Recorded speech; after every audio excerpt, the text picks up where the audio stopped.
Ireland, baby, we did it. Yeah. Welcome along to Obviously Fight Talk episode 25. If you want to hear the latest MMA news and stories, we are for you. We'll have some crack along the way and we'll ask the hard questions too. And we'll even give you our opinions on all these matters. That's obvious. And we're Obviously Fight Talk. If you want to check us out on social media, hit us up on Twitter. We're at talk_fight.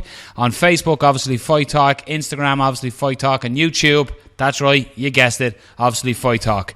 We're also brought to you by MMAmix.com for all your MMA news, both here in Ireland, Europe and worldwide. Check them out. They're obviously good because they're with Obviously Fight Talk. We're again filming and recording from the beautiful Whiskey Fair in Dunleary.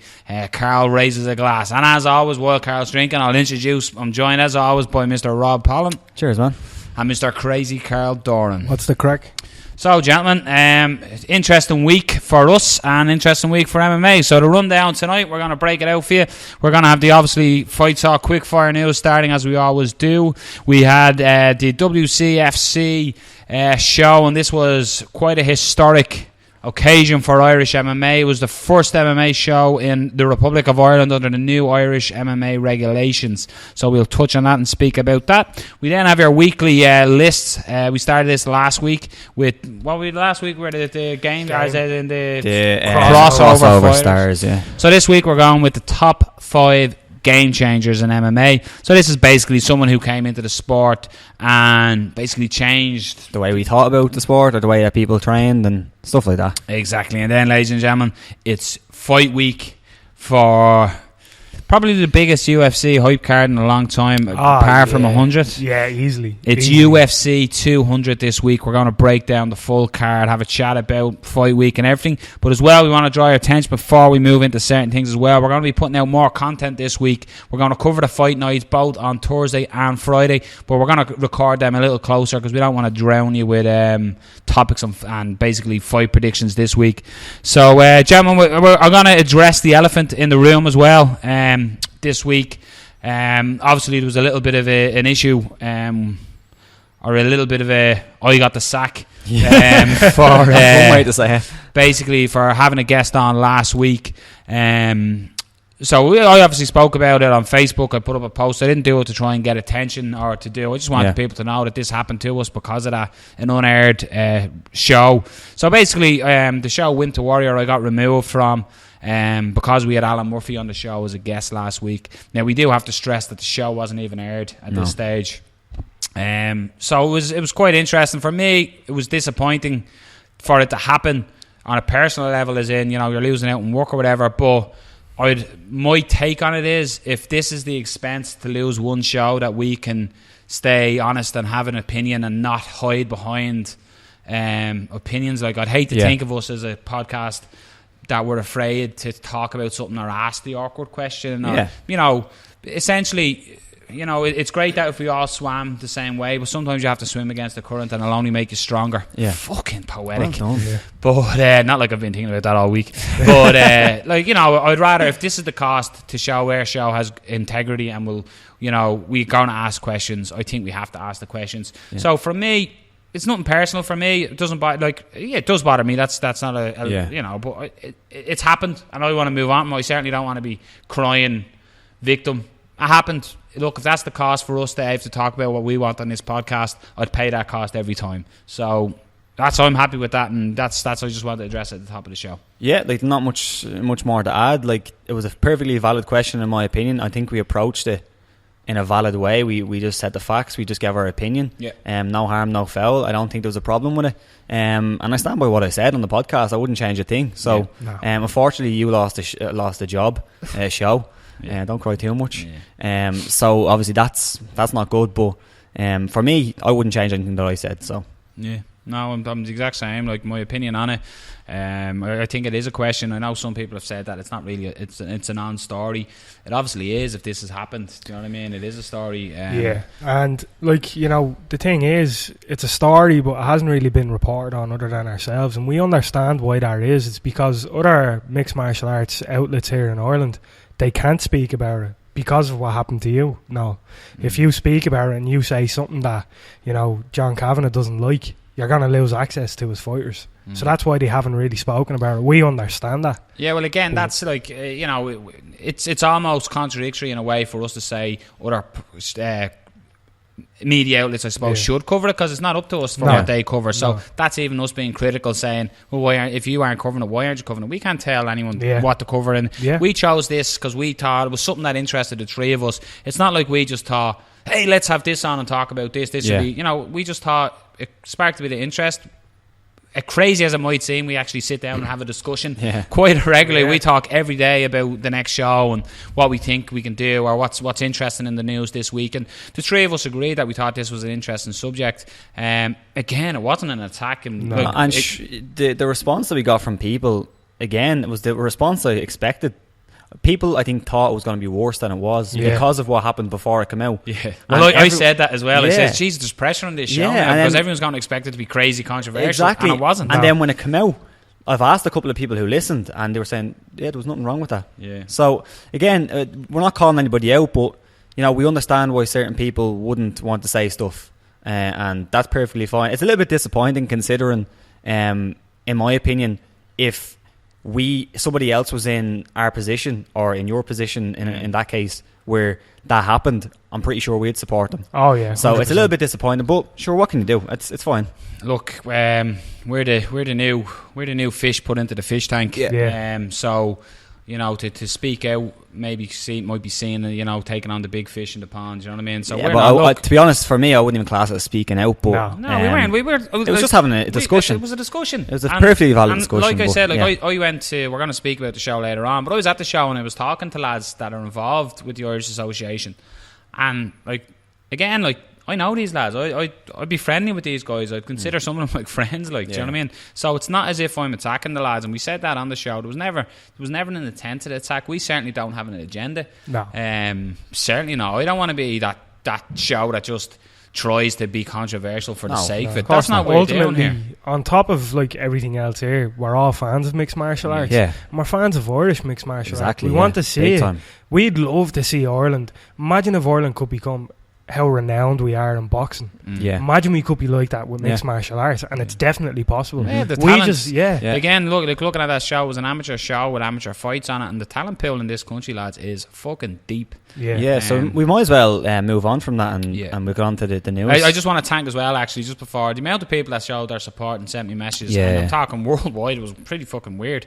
It was awesome. So thanks. A lot of it was through, obviously, private. Again, just don't want to speak out about it, but it was great. So thank you. And I wasn't doing this to play the victim. I'm just saying it was more show for their show. So, like I said, if this is the cost to show that their show has integrity, and we're not just going to ask the simple swim along questions, where we are going to ask it. And again, I didn't see it as an attack or a hard question. I just seen us asking the question that interests the three of us. Yeah, it's our show. It's obviously fight talk. If something interests us, we're going to talk about it. So. End off. So let's move it on. We just wanted to address it. So we're going to go into your obviously fight talk quickfire news. So we can put in a guitar string here and go obviously fight talk quickfire. No, we won't do that. No, they're terrible. Getting into it. Yeah. Right. So we got to get the timer going. So we're gonna set it this week, as we had a guest last week, as you may have guessed. We have a guest this week, but he's a bit of a dummy. Beside us here, modelling the t-shirt. But because there was 4 of us on the show last week, we were allowing 3 minutes topics. Yeah. Because there's only the 3 of us, and Dan isn't with us again. His little boy is sports day today. So best of luck, little Mova Heady. So basically, there's only 3 of us, so we're only going to do 2 minutes on the clock. Okay. Sweet. So let me just set it up, because this should have been done before we set it up. But hey, preparation is key. Yeah, we're always fully prepared for this show. We can edit that. So I'll just go. So obviously, I'll say the rules and then we'll just jump straight into it. So awesome. Okay, so I'm not going to start the clock until 2 minutes on the clock, gentlemen. So first line of news, when I find it on the page, because I've moved, is Sage Norco took to Twitter on Wednesday to announce his new exclusive sponsorship deal with Reebok. This didn't sit well with some. What do you think of that, gents? We know some fighters are going to get preferential treatment, of course. Yeah. Sage Norco looks like a Ken doll. He's mixed with an action man. He's easily marketable. Ken not have black hair, no? I don't know. Well, when I played with Barry, sorry. There's another poster gone. Shoddy workmanship. Whatever. But, other fighters obviously are going to be pissed off about it, and rightfully so, because they got so much money taken off them when this Reebok deal come in anyway, and now it's down to Reebok to go, actually, you know what, we like you. So it really seems like there's going to be a lot of brown-nosing going on in order to get that more money. I'm not saying Sage is brown-nosing, I'm saying Sage got approached, and Sage is going to do what Sage has to do. Why wouldn't he say Now, what I get from it is that you have the normal Reebok deals, the standard ones that you get a certain amount of money, then you have the exclusive ones. So that's up to Reebok who they want to sign. If you're working for Reebok and you're saying, alright, who's marketable out there, you're going to go for the likes of a Sage Norco, a Paige Van Zandt, Conor McGregor, whoever. So I don't see a problem with it. I understand some fighters have a bit of a problem with it. Rightfully so, because they can't get their other ones. It's not like they're saying, oh, well, you got Reebok, you got Reebok, and I can't get anybody else but Reebok, and they don't want me. So again, it's going to be like everything in any way of life. If you're in your job and somebody gets employee of the month, you automatically think he's a fucking cunt. Right? So that just happens. So it's any job, any nature. That's the way it's going to be. Sage Norco, he is a marketing dream. Like he looks, as you said, he looks like a crossover between Action Man and Ken. So Reebok are seeing that and going, let's jump behind this kid. Yeah, of course. So there's nothing wrong there. Same way John Jones was the first athlete to be sponsored by Nike. He was the first, wasn't he? Him and Anderson. Anderson had like a Brazilian deal or something like that. But sounds like a weird sex thing. It's the end of it. Called Hike. Yeah. That's the end of it. So it's not Sage Norco's fault. He's right to do it. So fuck the begrudgers. Here we go. Bang on 2 minutes. 2 minutes, fuck the begrudgers. So hip hop. Right, shut up there now, Alarm. Right, fair play to you. Now we're on to the next one. So we got UFC strawweight champion Joanna. I'm not even attempting it. Jędrzejczyk. It just doesn't look like it. Has urged the UFC to formally open a new women's division at £125, with her eyes on becoming the first ever flyweight champion for the promotion. I'm under the way. So I think this is weird. Like, don't get me wrong, she probably has a fucking nightmare cutting down to 115. Whatever. It looks like it.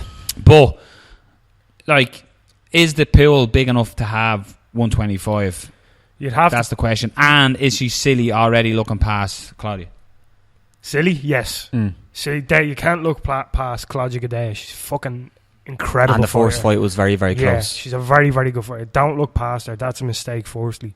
Secondly, the UFC probably won't do it, because if they do make a 125-pound division, you'd have to imagine the bigger girls at 115 are going to go to 125, and that's going to drain the 115-pound division, and it's not a very big division. And you might have some dropping down from 135 as well. Yeah, exactly. But it's going to drain other divisions. You do need to think about that as a company. It'd be good to see it, potentially, if there's good fights there for you. Like see other fights. Yeah, there's girls in Invicta who would definitely come over. Yeah. I don't know if Invicta would be very happy about it, considering that they gave basically their division to the UFC when strawweight went over. But there's plenty there. There's a lot of fighters, but I don't think they'll do it just yet. They have had a couple of fights at that division, at that weight class, without actually having the weight class. So they've they played around with it, but I don't think they bring the division in just yet. But you never know. A year, 2 years down the line, I wouldn't have too much of a problem with it. Well, I think it's sort of like the UFC years ago. Dana White wasn't a big fan of the lighter weights, and at one stage, and he said, or the women, Like, so again, it's if the pool comes available and it's happening, you can see it happening. My first thought when I seen it was Miesha Tate done it as well. Miesha Tate was saying she wants to fight again in New York and stuff, and they're going, maybe look at the fight in front of you. Now it's a little different with Joanna, because I'm sure she's just saying that. The sheet has gone down. I'm sure she's just saying that she wants it for the easier cuts, and she wants the new division. So it's understandable as well. And that's up. So next, moving on. The MMA world was rocked last Sunday when it was reported that UFC veteran Ryan Jimmo had died in a hit-and-run accident. So 2 suspects have been held in custody for multiple crimes with this. I think, just out of respect, I'm not going to hit start on this, because I don't think this is a sort of a quickfire news thing. Disgusting news to come out, and sad news, obviously, for everybody, teammates and family. But again, it's just tragic news, isn't it? It's just like, and it's weird because that's the second third hit and run, is it? Parson. Oh, hit and run. Sorry, yeah. So it's just like a fucking asshole. Based on what I read, they didn't know who he was. So I'm assuming it was an accident, and then they could just continue to drive off because he didn't want to deal with it. Horrible news. I always liked Ryan Jimmo. As a fighter, we obviously don't know him as a man, but from all accounts, he seemed like a nice guy. But as a fighter, he was a very entertaining fighter. Remember what he done to the hippo? Knocked him out in about 5 seconds or something. Like that. It was very quick. And then his little robot dance after. He was a character and a great fighter, but it's unfortunate news. You never want to hear something like this. Nah. It's mad though, isn't it? The last few weeks, how much we've mixed martial arts deaths. Like 2016 has been the year of unfortunate deaths. You know what I mean? You had Jordan Parsons, Kimbo Slice, Ryan Jimmo. Forgive me if I'm forgetting anybody else, but it's been a few. Obviously, then you have boxing great Muhammad Ali. It's been tough so far for mixed martial arts in terms of death. You had Joe Carvalho as well, actually. Unfortunately, you have to preface that when you say mixed martial arts, that you mean outside the cage, apart from obviously Joe, which was Joe was just like Ryan Jimmo. It's it's a fucked up situation. I feel sorry for his family. Hopefully they can get on and everything will be alright for them. I'm sure I've never lost anybody close to me, so I can't even imagine that pain. But hopefully they can get on anyway. Best of luck. So again, all our thoughts to Jimmo's family, and rest in peace, Ryan Jimmo. So we're just moving on. There's no easy way to moving on, so let's just go on. As we discussed on last week's show, George St. Pierre revealed that he believes he is ready to return to fighting with a bout, with middleweight champion Michael Bisping interests him. So middleweight top contender Jacare has come out then and said he isn't convinced, and said if GSP comes to middleweight, he'll break his neck in half. I think Jacare is afraid of him. Again, like this is, we spoke about this, and it's so fucking weird. Like, it's the returning fighter, does he jump the queue? So if Brock Lesnar is a returning fighter, he doesn't jump the queue, he gets Mark Hunt. So I think GSP shouldn't get to skip the queue. It's a weird one, I think, because we're coming from a point of say journalists or just I suppose pundits and fanboys. That's basically what we're coming from. We're like, oh well, this could happen. He was champion at this division. But if you're a fighter in the UFC and you're in line for a middleweight title shot like Jacare, what do you think immediately when a guy says he's coming back, never wanted to fight at that weight class, and just says, oh yeah, I want to jump the queue because I'm a big name? To be fair, you'd be thinking, I want to break his neck because I want that title shot. So as much as we talk about how is it a good fight, should he get it, looking at it from the perspective of Jacare, I completely understand what we completely missed last week. Exactly. Like this is, you can make the case for the Muhammad Ali act here. In a way. Very true. This is where it comes in. Is that where? But then I'll counter argue where we've got 50 seconds. Counter argue. GSP never lost his title. I know he's fighting at a weight class he's never fought at, but he's coming back and he is the champion. He is George St. Pierre. You get pretty excited for George St. Pierre. So you could see, we talked about this with the UFC, that they're a business and it's a dream fight for them, and it's a money making business, and this will be a money making fight. I think that's one of the reasons why that's one of the reasons why people say the Muhammad Ali act wouldn't work in MMA, because it's a different model. Like you can bring people don't, I suppose, disagree with the GSP thing. A lot of people don't. But even though it doesn't make a whole lot of sense, so maybe it wouldn't apply directly the way they have the Muhammad Ali. It's a very polarising fight. It is. It's a polarising fight. GSP for title shot. What? Up to GSP. Good way to end it. Well done, Carl, in a typical Carl fashion. And then we've got Gary the Dump Truck Morris, two-time guest with us, has been confirmed to fight Keith O'Rourke. It's basically for the Full Power K1 fight night in Drogheda that's being held on the 31st of July. So Gary, as mentioned there, is a two-time guest with ourselves. So he makes his fighting return, although in K1, since he defeated Decky Dalton. We all know Decky Dalton has got a fight against Storm and Norman Park. So I was talking to Gary only the other day at the WCFC, and I said to him, so You beat Decky, and Decky gets Norman Park. Who are you getting? Yeah. And he didn't say anything to me. So, yeah, thanks for the info, Gar. Yeah, Jesus. He put up on Facebook yesterday, he's like, the next victim is lined up. I was like, go on, Gary. Yeah. Go on. Like, So you think you could break the news to us? Yeah. But it's a K1 fight now. A lot of people... I don't fight Gary Morris. I love Gary. I've only ever met Gary a handful of times, and I really, really like him. Because you are talking about their beards that's together. what it is. The two lads here can't be biased. I can. Yeah. Go on, Gary. Fucking do it for the lads. Well, no, I like Gary, and we were over in Star. I hung out with Gary basically on Sunday quite a bit. We went over Starbucks, had a coffee, had a little chat. Nice little day, yeah, man day. He drinks filtered coffee out of Starbucks. Filter coffee out of Starbucks? Gary was a manager in Starbucks, and he drinks the filter coffee. So there's a tip, insider tip there, drink the filter coffee. But yeah, it's a good fight. Gary has fought in K1. I've seen Gary, and this sort of went under the radar with a lot of people. And I think in the second half of that first round against Decky Dalton, you could see that. You could. Gary's striking is great. Yeah. Gary's a great striker. His record fills a lot of people in MMA. You have to remember, Gary started a long time ago as well. You know what I mean? He fought very young in a lot of his record. No, amateurs really. So it's a good fight for Gary. It's getting him in there. It's getting him ring time. It's keeping him active.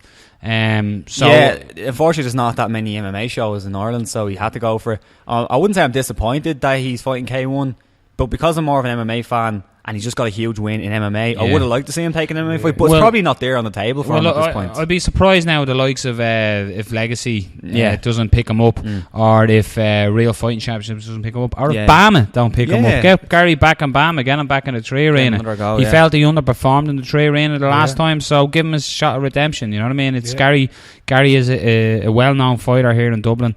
Coming out of a well-known club here in Dublin under Paul Cowser, so get him on the card and give him that opportunity of redemption. I know Sean Tobin's looking for a fight. Maybe a rematch doesn't make sense. In fairness, Sean has done. But look, get behind Gary. We always get behind our guests that come on. We call it the obviously Fight Talk effect. So Gary's doing well. So best of luck, Gary, on that. And just as I say, boom.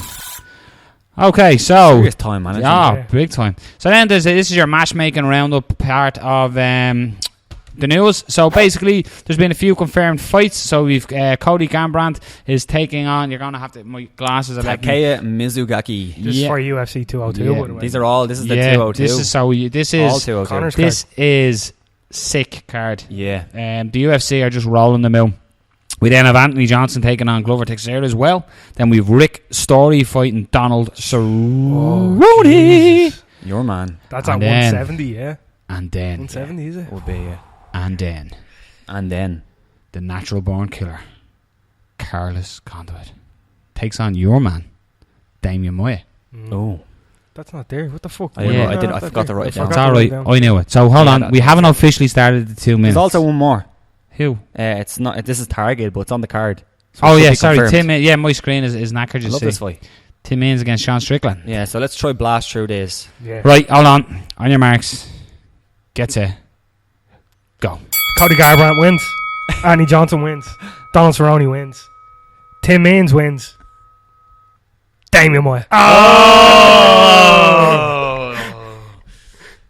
Go to Paddy Power right now. Yeah. I agree with some. I'm not making a prediction. Not making predictions, but they're good show, good fights. Fucking great fights. Yeah, deadly fights. Loved them. Fuck me, what a card. Every single one. Yeah. Every single one is a fantastic fight. Like each one of those could main event a fight night card. Easily.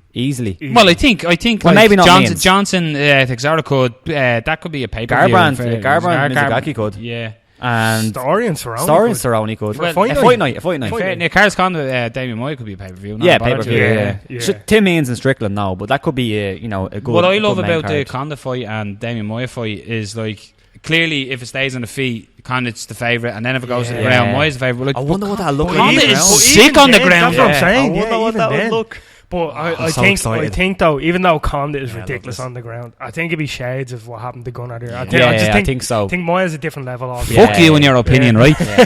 Carlos Condit was a god amongst men. Yeah, no, I agree. I love Condit. But so was Damian Maia. Yeah. I loved him. So it was like when I seen, I was like, oh, he's coming back. And I was like, could they not announce this like at the weekend when I didn't look like a tick and go, no, George St. Pierre is fighting Carlos Condit. That's happening. I'm telling you, they're all wrong, and then bang bollocks. Yeah, Serious card so far. Unbelievable and card. Just to put into perspective, that's on the Conor card. Conor McGregor and Nate Diaz is card. the main event. 202. It's fucking just quickly before it goes, UFC 202 or UFC 200. What's the better card so far? Oh fuck. I don't know, man. Well, I think at the moment, the main card for me, on 7. 202 main card, I prefer it because I like Carlos Condor's on it and Conor McGregor's on it. Your opinion doesn't matter now. Yeah, fuck you and your opinion. We go into injury time in it. What do you think, 200 or 202? 202. It's a gun, isn't it? Yeah. Why did I ask the question? Yeah.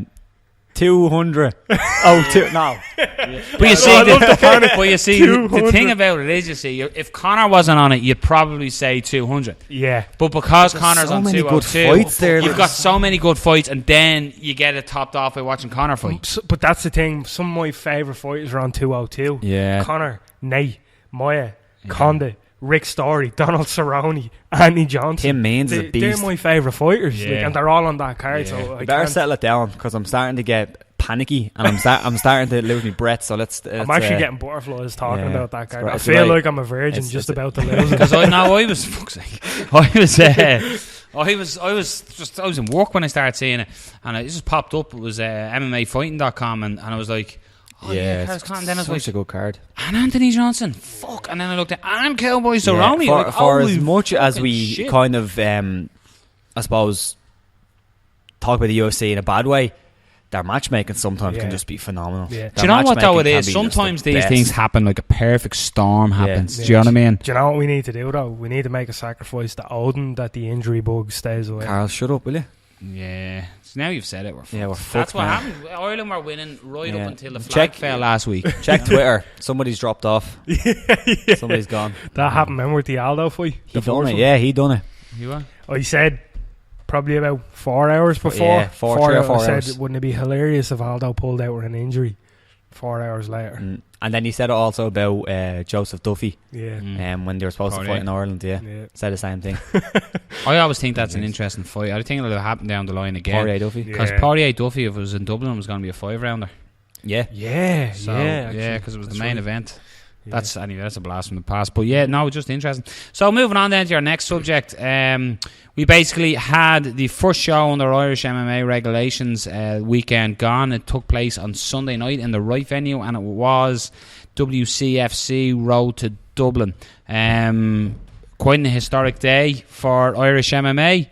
I was on the mic, so I was involved. It was great there when you turned up. I said this to you before. It's almost Pride-esque. The ring it's the cage ring. Yeah. So it's that beautiful pristine white with the cage on the bottom rope, and it looks like you you're put in the picture up, Yeah. and immediately I was going, "Fuck, that looks like Pride." It was the first thing that came to mind. It's a nice venue, a nice ring. Really nice. So yeah, Pavel. They got the show up. They got the show. Obviously, this show was cancelled previously. When it was originally meant to go on, and it went on with a K1 night. So it took place. It was the first one under new regulations. So when turning up, you noticed that all the Irish Association members were all there in attendance. You had Cold Blue were there in attendance, the medics. You had a lot of people. If you watched the UFC, especially in Europe, you would have seen that Dr. Julian was cage side, one of the nicest blokes in the world. You had Joe Clifford's cut team were there. You had Paul Cowser, the Irish Association member, was the referee on the night for the MMA bouts. You also had Marius, forgive me when I say your name incorrect, I always do, but Marius Dumsat as the referee for the BJJ fights on it, and your good friend Kevin Doyle was refereeing the K1 bouts as well. Sweet. So from looking at it as a spectator, this was the whole thing, the rash guards, the shin pads, all this. From looking at it as a spectator, somebody said to me, it's fucking weird, it's like you're watching a fight in a gym, isn't it? I'm like, that's only because you're not used to watching it. It's always going to be like that. For me, but I have to be 100% honest, it did not bother me watching it. It looked fine, the fights were still fine, the fights were still exciting, they were good fights. So it didn't take away from me, and like even with the knees, you didn't really notice it because they were still throwing knees to the body and stuff like that. Yeah. So it wasn't like you were going, fuck's sake. Do you know, there was not once you're going, fuck's sake, like fucking knee him in the head. Fucking head, will you? Like, it wasn't like that at all. And it was I really enjoyed the fight. Honest, I wasn't there, so yeah. But no, it looked like a lot of people were saying the look of it. How's it going to look to the fan? Is it going to be whatever? Is it going to affect it? It didn't look like, grappling wise, it wasn't getting affected. This was good scrambles, there was good fights. A couple of gyms looked like they're ahead of the trend where they had their own club rash guards and stuff like that. So beautiful looking. Like, I know Barry Oglesby team had. They can obviously have their sponsorships. And all that, so that's good. Yeah. So it was great. As well, we had it was great to watch. Paul Redmond had a ADCC super fight against Stephen Moore. It was a great fight, and it was real funny when I was looking at it because it looked like he was holding on to the guillotine choke, and I was just standing behind Andy Ryan as I was watching it, and they were sort of advising him to let go of the choke from side control because he thought that Moore was going to go for the Von Flue choke. But they didn't realise that at the angle Redzer was at, he had a choke locked in. So I had to say to Andy, what the fuck did he finish him with? He goes, don't know, a Redzer choke. I announced it as your winner in the first round or whatever by Redzer choke, you know what I mean? It's ridiculous. He does that all the time. He just adjusts, doesn't he? Yeah, he has some weird submissions. But it was great to see someone of Redzer's calibre. Do you know what I mean? And fair play to Stephen Moore. Like, Stephen Moore took that and fucking he done really well. I like that. I like the way they had the ADCC fights. I really like that. I like the. It was good fights. Some notable MMA bouts on the evening. We're going to talk about the title fights. You had Ross Queerney out of CMAC MMA. So Dino Wade's fighter was taking on Nathan Kenna from Full Power Gym. So basically, these fought at TEF. And Ross won. I think I'm right in saying it was a first round stoppage. I think it was a leg lock. I can't remember. Forgive me for the round, but they basically were fighting for the title here, the bantamweight title, with WCFC. It went a distance. A lot of it was on the ground as well. There was a little bit of argy-bargy as they got into the cage, a little square off with one another, but that's all just, pre-fight. After the fight, it was very professional and respectful to one another. But Ross tasted the decision. I don't think there was any disputing decision, really. He was taking the takedown. A couple of times Nathan pulled guard, but couldn't really. Ross played a really good game in his guard and didn't allow it. And, it was a good fight. Your welterweight title fight then, you had John Bourne out of SBG taking on McKinday Adeyemi out of Ryoshi Fight Team. It was a great fight as well. John looked super loose in there. McKinday is a big threat. He's a big, strong boy, like, you know what I mean? He's a big bulk of a young man, and he's powerful. And I was talking to Tony Carrick beforehand, and McKinday was coming off a good camp, and he was with the likes of your Barnetts and stuff as well. Like, so it was a close. I'd say. I know John said something. He felt that he was maybe down 2 rounds. I would have been looking at it probably at 1-1 coming into the third, but John got to finish with ground and pound in round 3. It looked like McKinday sort of tired in the third. And John took advantage of that and finished the fight with ground and pound, and Slow Hands stepped in. Paul Slow Hands stepped in to wave it off. Then we had the light heavyweight title fight, and Kyle McClurkin out of FAI came out successful over Liam Hughes out of Husaria Fight Team via rear naked choke in the second round. McClurkin, he looked like he was winning the fight all the way through, right up until he got the rear naked choke to claim the title. So they're just notable fights. I didn't want to go through the whole fight card. It was like I said at the top there. It was a great night, and it's exactly what Irish MMA needed. It needed a good night. Yeah, it needed everything to go right for all. There was one fight that took place in the night. 2 fighters were in the ring, and it got pulled because it was realised by Code Blue that one of the fighters didn't do a medical, and straight away, boom, the fight was a no contest, and it was pulled. So. It was great to see that they were on top of that, and it got pulled, You have to do that. But from the IMMAA's perspective, very successful night for them. Good. New regulations. It looked fine. Everyone's big thing was, how's it going to look? It looked great to me. I kind of like the look of the pictures. I thought it was pretty. I'd be interested. Did you see any of the pictures? I didn't. Yeah, I actually kind of like the look of it. Like, because what they were going for, that we even asked Paul when he was on, that he wanted to have a differential look, or difference in the look between pro and amateur, and you could clearly see it. Yeah. And it didn't, like, it's not like, what are they wearing type thing. Do you know what I mean? It looked fine, and I kind of liked the look. It was good. But it was a very successful night. It was obviously K1 fights as well on the night as well, and it was some good bouts as well in the K1. But yeah, it was a very successful night. It was great to be a part of it, and it was great to see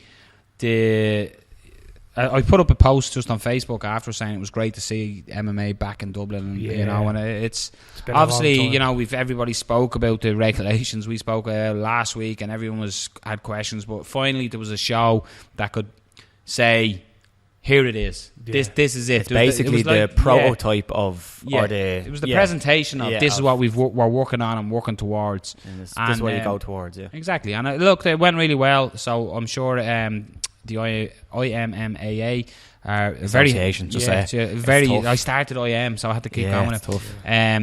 They're very happy with it. It was very successful. So hopefully the shows now will start to roll on, and it's good that everybody implemented it. And like we said, we never had at the top of the show we never had a question about is it right or wrong what they're doing. And it was great that it went, and I was delighted. That's what I remember talking at the start to somebody, and we're going, hopefully everything just runs perfectly smooth. Everyone enjoys it. It's a great night. There's great fights, and everyone can go, well, it doesn't make a difference to the rules, So it's great. So congratulations to all the fighters, to the promoters, and I'm looking forward to the next one. And hopefully, like I said, to be an influx of good shows running to that high caliber standard. Yeah. So we move on. This is going to be an interesting one. This is going to be the list. This is going to be argumentative, I feel, with us. So basically, the idea is this is our list. So our top 5, as we said last week. Fight Talk weekly list. It's the obviously Fight Talk weekly list. So last week we talked about people who came over and passed over from other sports. So this week we're talking about game changers. Yeah. So what we mean by game changers is, everybody thought this was the best style, or MMA was sort of going this route and it was staying in that route, and then some fighter came along and basically changed again. Threw a different spice into the pot. So we compiled a list, and we also compiled of a notable list of. Exactly. So basically, the lads, we were talking about this on the just with one another during the week, and the lads compiled a list, and between us we were sort of talking about it back and forth, and just with life getting in the way, I didn't really take part in the combined list because the two lads live right beside one another. It's easier for them. So they had a chat, they put a list together, and they sent me on the list this morning, and I went, I totally disagree with that list. So we're going to give you the list first, and then so we'll start from the bottom as we do, and then you can give our opinions on why we think this person should be on the top 5 list as game changers. So, number 5 on the list of game changers to mixed martial arts. The lads have sent me the list. Number 5, Lyoto Machida. Yeah, the funny thing is about the list is that initially it came because you said game changers, the likes of Lyoto Machida. Yeah. So that was instantly I said, okay, I understand what you mean by it. It's the fighters who, I suppose, changed the way we thought of a certain martial art in MMA, or the way people fight, or the way people prepare, or anything like that. So I think Lyoto was one of those guys who come in, and everybody said, okay, traditional martial arts just doesn't work in MMA anymore. It just really doesn't. Even at the start, I suppose, could you say BJJ is traditional martial arts in a way? Not traditional, as in karate. It was Taekwondo was up until 1996 or whatever. So at that time, you really had the era of wrestlers at the point. At that point, wrestlers, good ground game, and boxers, I suppose. Okay, so are you saying that you only included Machida because I got on and said the likes of Machida who came along? No, because and said, I drink piss and I can kick. No, like bastard, you stole me joke. I was gonna say we included Machida because fighters started training differently, and treating their bodies differently. They started drinking Machida pee. Yeah, fucking dick. Yeah, no, it's ironic you said dick. Where does we come from? When you won the title, or even before you won the title, his run to the title. People were talking about how do you beat this guy? They couldn't figure. You need to try figure out how to beat him. We need to learn this. So in a way, he changed the game. He changed that division in terms of how do you beat this one style, and they couldn't do it up until Shogun. Yeah, and like when Machida came in, up before Machida came to the UFC, people used to think of like traditional martial arts as like he came from like a karate background, and like people used to go karate. Yeah, fuck, that's a lot of bollocks. It doesn't work anymore. Yeah, we've seen it in the early days. Danielson and all that. You shoot in, take them down. You're not going to catch me with a crane kick, you dopey bollocks. I'll smash your face in. That's what people thought of it. Yeah, so Carl thought. Yeah, no. In fairness, though, Machida has a decent ground game too. That he can throw the kicks. You know what I mean? But that's what everybody thought up until he came in, and then Machida came in and he showed, try hit me. try shooting on me. See what happens to you. Yeah. He back up, get out of the way, just hop in, hop out, and he just pick you apart, and then he'd land that big shot, and you get TKO'd or knocked out or submitted. It's a different style, completely different style than anybody was using in MMA at that time. That's fair. Yeah, no, it is fair. Like he's on the list. He's on the list. He's a put him at number 5. So I disagree, but sure, we'll move on, and then we can disagree, and we can argue, and we can amend. Yeah, of course. So, number 4, I thought this man would be higher up on the list, but number 4, you have decided on Anderson Silva as number 4. So, why number 4? Why low down, or why did he make your list, basically? You know, we need to remember, alright, that this is based on game changes, not on a fighter's career. Yeah. You know what I mean? Somebody could have had a huge impact on mixed martial arts in terms of what they introduced with and had a terrible career. Easily. That could happen. That could happen. It just so happens with Anderson Silva, he had a massive impact on mixed martial arts and introduced something different to the sport. In Anderson's case, it was Muay Thai. When he came in first, and you see his fights... poor Rich Franklin. Yeah, exactly. Poor Chris Lieben. Yeah, and Chris Lieben. When you seen what he done to those guys, people were like, holy shit. Like, Muay Thai... People didn't realise how dangerous the clinch range was up until Anderson. Because it wasn't there. The clinch range wasn't for strikers at that point. The clinch range was for wrestlers at that point. And he changed that. Yeah. So it made people really think. In MMA. Yeah, it made people could you imagine being a wrestler coming up against Anderson Silva and going, a lot of my takedowns would be from clinch range. And you go, actually, I don't want anything to do with that. But yeah, ironically, coming near the end of his career, the wrestling became the blueprint. Yeah. Chael Sonnen sort of set the line up. Now, ironically, when he fought Weidman and got sparked, it wasn't Weidman's wrestling, but it was Anderson's clowning that got him caught. Yeah. And Anderson done that an awful lot with time when he was hiding behind Dan Murgliota. But I always say that about Anderson when people say, "Oh, if he didn't just clown there, he might have won." But that was his game. That's how he won. That's how he won. Yeah, and so. You could say that, but then you have to apply that to every fight before then. Exactly. Like if he wouldn't have clowned Forrest Griffin. If you look, when he done to Forrest Griffin, exactly. When he was baiting Forrest and then just picked him apart. Exactly. That made him. It also killed him. Okay, now I 100% accept that Anderson Silva should be on the list. Yeah. Now, number 4 is debatable, but number 4 it is. So we move along then to number 3, one of the greatest personalities in MMA as well, but just so happened to be an absolute fucking badass as well. Is Bas Rutten, his number 3 on your list. El Guapo. So again, if you don't know who Bas Rutten is, how did you find this podcast? But yeah, Bas is an absolute beast. He had great battles over the years. He won the title against Kevin Randleman from the bottom. Which doesn't happen too often, winning a fight from the bottom, but inflicted huge damage from the bottom against Randleman. Yeah. The reason that we put him on the list was because we were looking at fighters who came in and changed the sport in a way. He came in as a striker, so he came in as a kickboxer in Pancrase and then later in the UFC. And he developed a ground game that was probably as dangerous as a striking game. He has more submissions on his record than he does have knockouts. Which is absolutely crazy. So at the time, a lot of people were going in, okay, I have my jiu-jitsu, I'm going to go in against a striker, I'm going to beat this guy. Or I have my striking, I'm going to go in against this jiu-jitsu guy, try to keep him on the feet and knock him out. But Bas said, no, I'm going to go in, I'm going to learn jiu-jitsu, I'm going to learn wrestling, and I'm going to, obviously, I have the striking. Yeah. So he's one of the first guys who was a complete fighter. Yeah. And that kind of changed the sport in a way, because initially, as we said, MMA wasn't supposed to be... Nobody had a mixed martial arts style. Yeah, and MMA wasn't supposed to be, let's learn all this and then fight. But sure, you look at what he done... Style versus style. You look what he done in Pancrase as well. Like Pancrase, you could only do open hands. And a lot of them were just slapping. Yeah. But Bas was knocking people out with palms. Yeah, Joe Rogan was actually only talking to Joe Schilling about this in his podcast.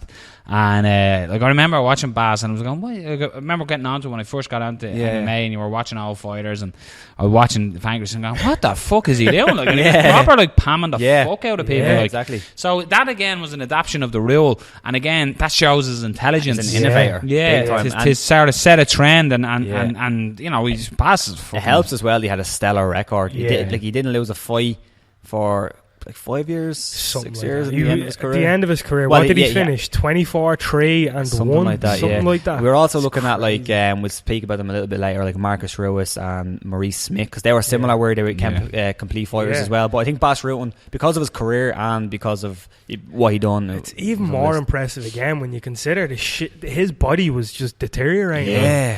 He was injecting cortisone into his shins. You know, that's incredible, and he still finished with that record. Bas Rutten, for me, I love Bas Rutten. He's my absolute idol. He's a good Twitter friend of mine. I spoke to last Twitter while watching World Series of Fight, and I'd post something and you go, "What's top of the morning to you?" He's fucking brilliant. Love Bas. Cool, he's the best. Great fighter, and again, he's a great personality. Like Inside, I love watching Inside MMA. And I love now he's doing a podcast now with Morrow. So I like listening into that too. That's obviously when you've listened to obviously Fight Talk, then go and listen to that. Don't go now.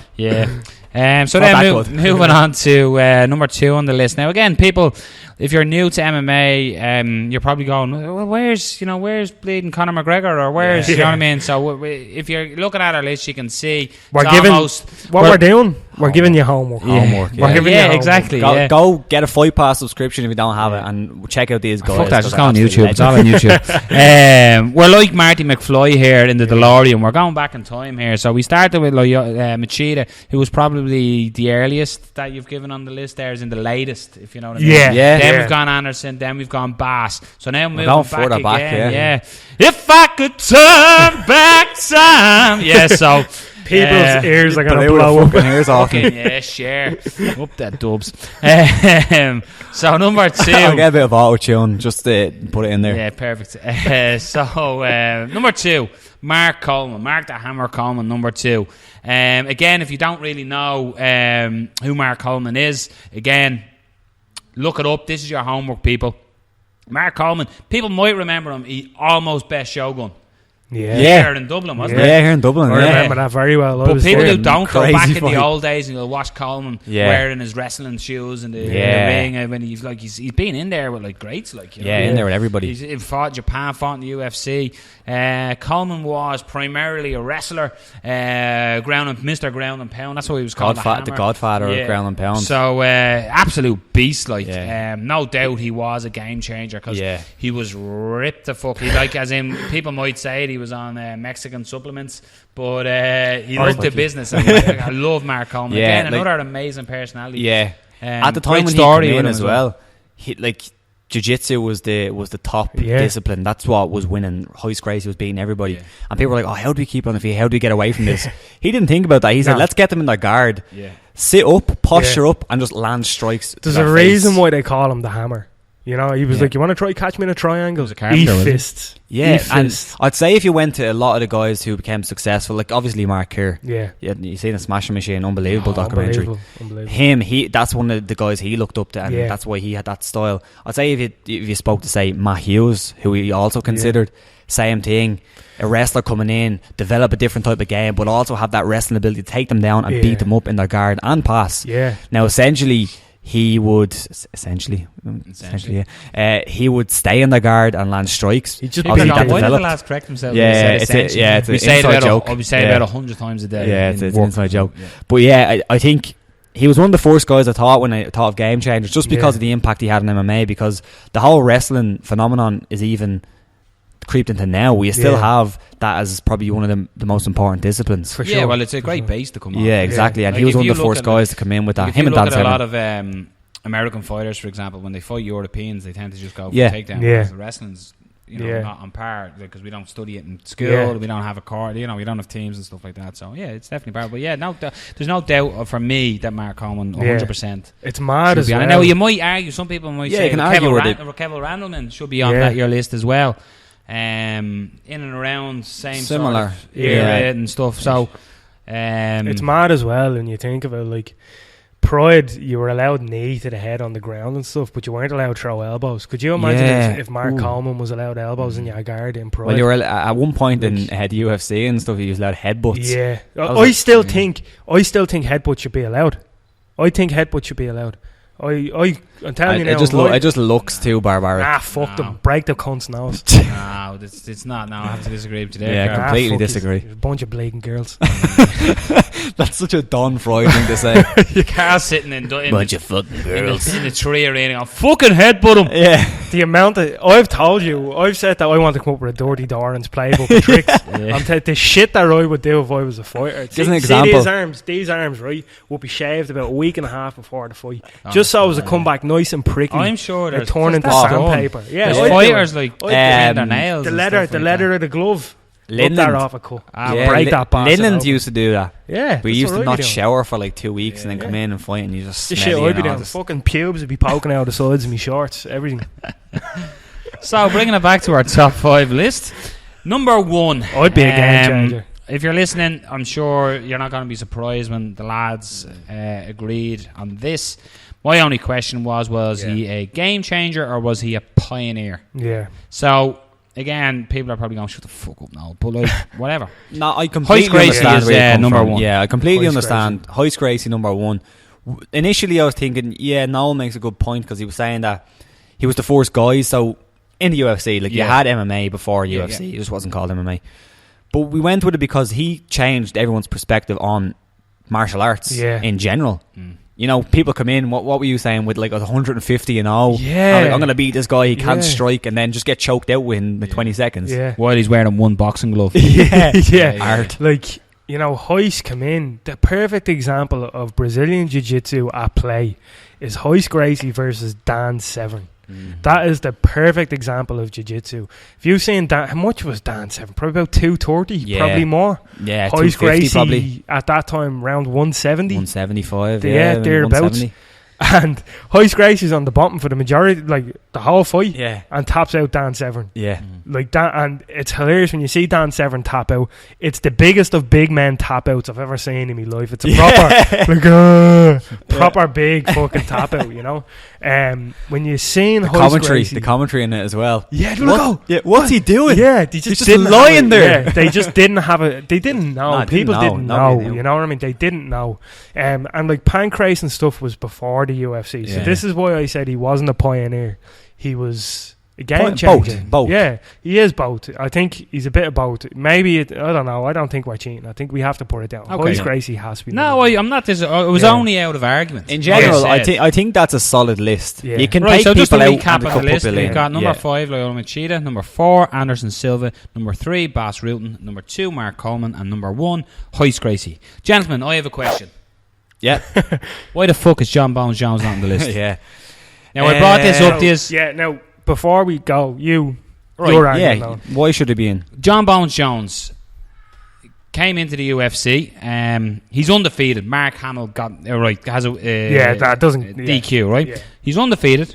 He came in. He fought his style. Your argument was that he just fights long and does whatever. But when he fights certain fighters, like when he fought DC, he said, "I'm going to take you down." He took him down. He beat him up, and he got the win. Right? He tends to fight these guys like, "Oh, he's a big hitter." Well, I'll fucking stand with him and hit with him. Oh, his jiu-jitsu is going to get you. He fucking rolls him. John Jones is the ultimate example of a mixed martial artist. He basically is the most well-rounded mixed martial artist going. Like, he doesn't really have a crazy weakness. I know his last fight against OSP, he didn't look great. Let's call it ring rust. Let's call it whatever you want. But steering wheels. But John Bones Jones is coming in. Cocaine and steering wheels. John Bones Jones is one of, and I'm not the biggest. I'm not the biggest John Bones Jones fan. Like, let's be honest, I've hated on John for a long time.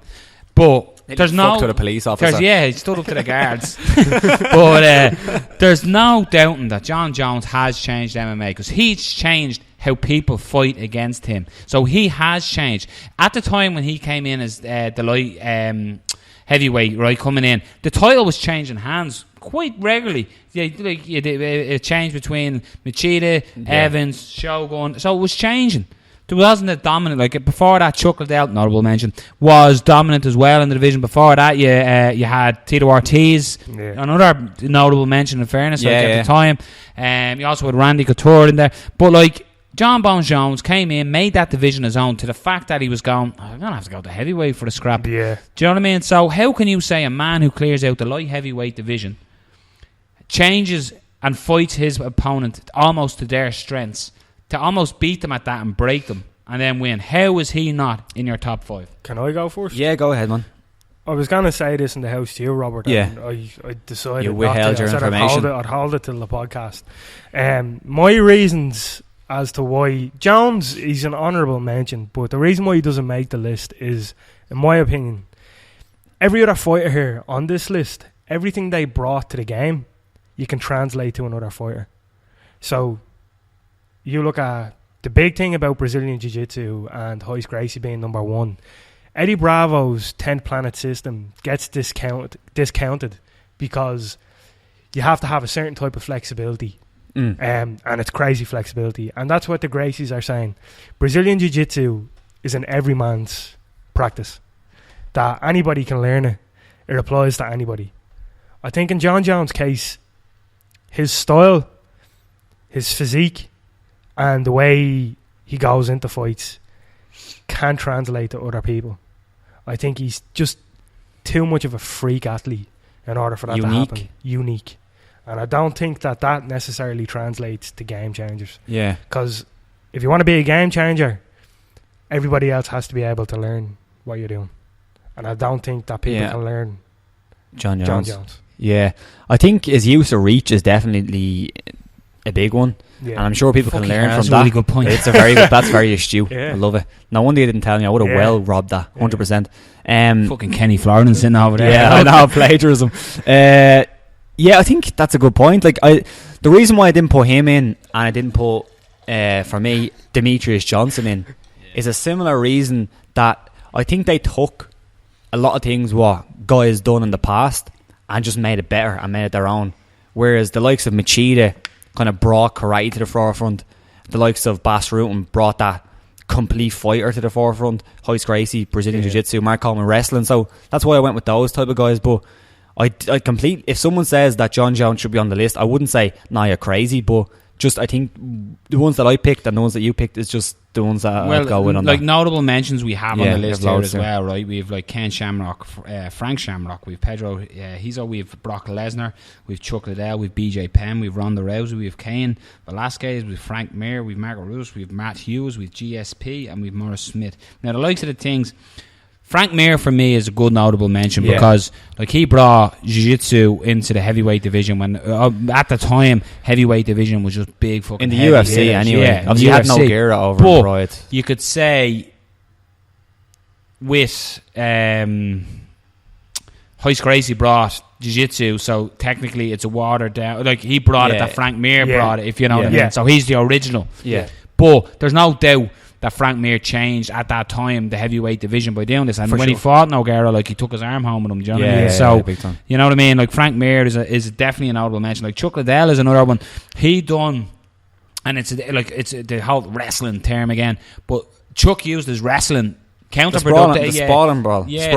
He used his wrestling to stop you taking him down, and then he'd beat the brakes off you. Like again, a lot of people. Kane could be a great example. But it's just unfortunately that Kane is like.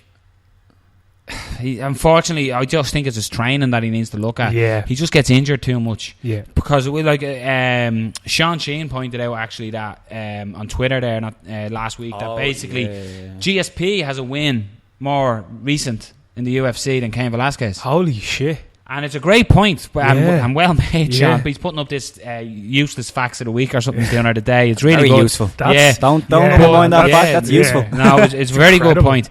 But like the thing about it is and like I was reading the thread on Reddit. Someone shared it on Reddit, and people were saying, "How can you say Cain Velasquez is the greatest of all time?" At one stage, he was like unbeaten in the heavyweight division. I'll never forget when Lesnar was champion and I seen Cain Velasquez fight Czech Congo immediately, and I think I said this to you, Robert, I said, that's the man's going to beat Brock Lesnar. It was the first time I had seen him and I knew Cain had that something special.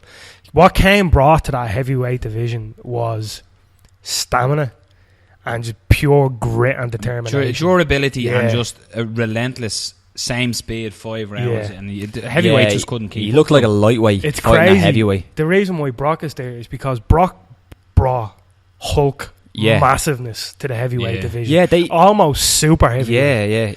And then Kane came in and he brought that back down. Yeah, exactly. Now, this is about durability and being able to go the distance. Again, another notable mention is Matt Hughes. Matt Hughes was a phenomenal champion in the UFC as well. He was a more of a wrestler guy as well. He does have knockouts. He has tap outs. He's tapped out the Gracies. Do you know what I mean? So he does have great submissions, great fights, great wars. But again, it's a descendant. Yeah. It's almost a descendant of the wrestling thing. So exactly. So if you're screaming at get ready for it, Carl, your radio. If you're screaming at your radio or your iPhone or your Android device, whatever you're listening to us on, by all means, hit us up on Twitter and Facebook and go, oh, you never included him. You know what I mean? Yeah, so at Talk_Fight or obviously Fight Talk on Facebook. Comment and say, what's the story? Why didn't you mention this guy? Because it is this is the two lads list. I don't agree with it. Now, I have to be honest. I'd have Machida off and I'd have John Jones on, right? But it's a list, and it's never going to be a right list because it's an opinion list. It's opinion. So it's interesting.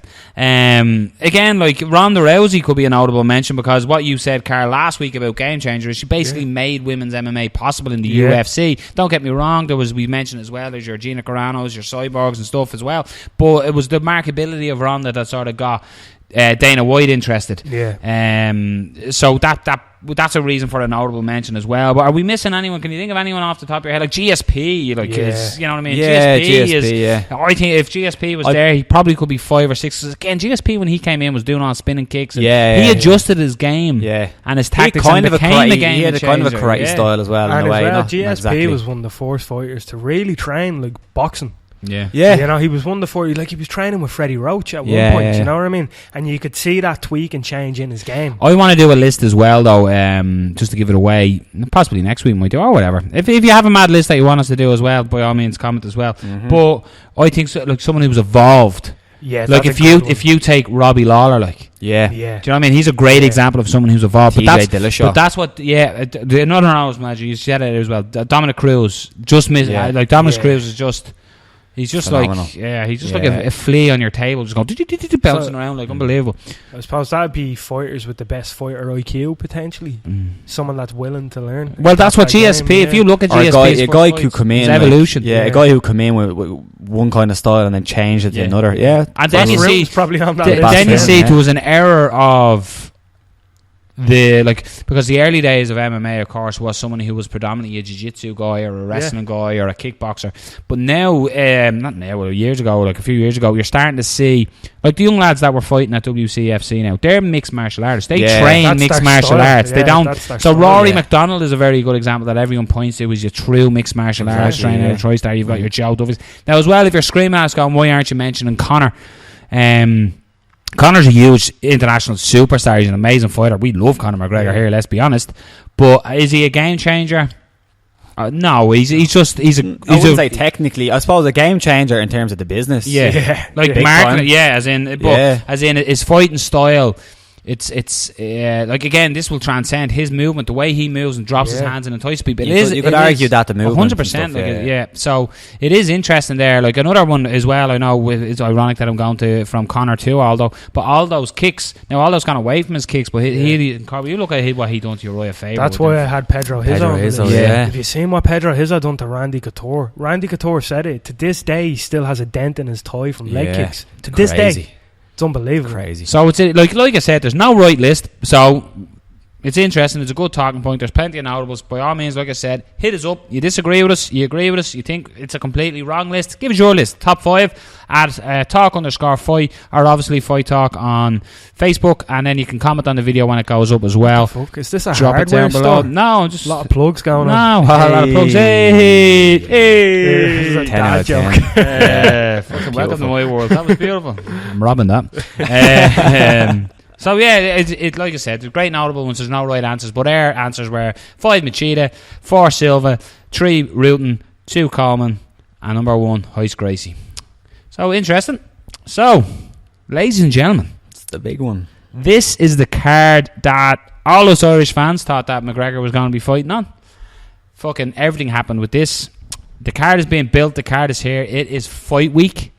It's UFC 200. Now, we are, as we said at the top of the show, we're going to be doing more content for the other cards during the week, but today we're just going to touch on UFC 200 as we do. So, lads, this is just sickness of sickness. So, first, before we even start getting into it, like, I know about, like, me, like, you start seeing John Jones is doing his media calls.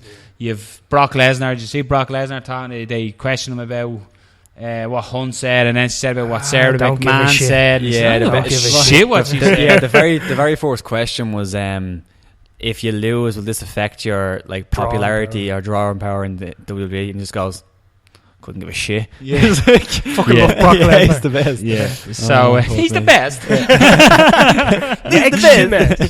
But turn into that fucking Russian guy. But you can see then Daniel Cormier and John Jones on the call. We're getting a bit like Daniel Cormier was saying you're paying the price for burning the candle at both ends now, and you're getting to the middle of the candle. And John Jones going, "What the fuck are you talking about candles for? Like, where was your candle when I beat you and all?" And they're just talking about candles and going, "This is the weirdest trash talk I've ever heard." They're talking about candles. To be fair, they've been trash talking each other for like 3 years, so eventually it just gets to weird abstract DC will fucking come out with ideas. a t-shirt on with a fucking Yankee candle on the front of it going, But what he's saying is, you know, doing cocaine, knocking people down and training a fight, and you're burning the candle at both ends, and you get to the middle and you're drained, and that's what we're seeing against OSP. Do I believe that Daniel Cormier really thinks that? No, I fucking don't. No. But so John Jones is saying to him, "You love me," and he's going, "I don't love you," and he's going, "No, you love me," and he goes, "I have to clarify that Daniel Cormier does not love John Jones," and you're going, "This is weird." This has got weird. But then did you listen to that call in? No. I was just listening to it this morning. It's strange. Yeah, it was weird. I've been like looking over my shoulder, make sure no one's listening. It's like, I promise I'm not into weird shit. Like, the fuck. But then John Jones was talking. He was doing his open media, and they were speaking about everything. And he was talking about Conor and stuff, and he was basically saying that Conor believes his own hype. That's why he got beaten by Diaz and stuff. So it's interesting. Check it out. Like I said, there's going to be so much content this week with it being UFC Fight Week 200. So I have to say, before we start jumping into the card, I am so excited for this card. Like, you asked earlier what's the best card, and I said 202 because of the fighters, but now I have the card sitting here on me, like, this is just fucking ridiculous. Yeah, all phenomenal. It's missing for us to be more excited about is Conor on it, you know? Yeah. But we're going to get We're literally being spoiled over the next couple of months with the next week. Yeah. Like, some of the other cards during the week aren't amazing, but there's some great fights on them. But you see, what I love about this, about Fight Week and all that, is you see, like, you look at Joseph Duffy. He's taking his fight, right, and he's going, I'm just glad to be a part of Fight Week, because he knows this is a huge week, and it's a huge window. So fighters, like the fucking lightweight champion isn't even fighting on 200. He's on Fight Pass. Do you know what I mean? So that's how big this week is, and that's how, like, he doesn't give a shit about fighting, because you're on the biggest day. All the eyes are on the sport this week, and it's going to be fucking huge. This is our WrestleMania, or World Cup, or Euros, Super Bowl, Copa America, Super Bowl, Christmas. I'm gonna name it real, like, this is our Hanukkah Crucible in the snooker.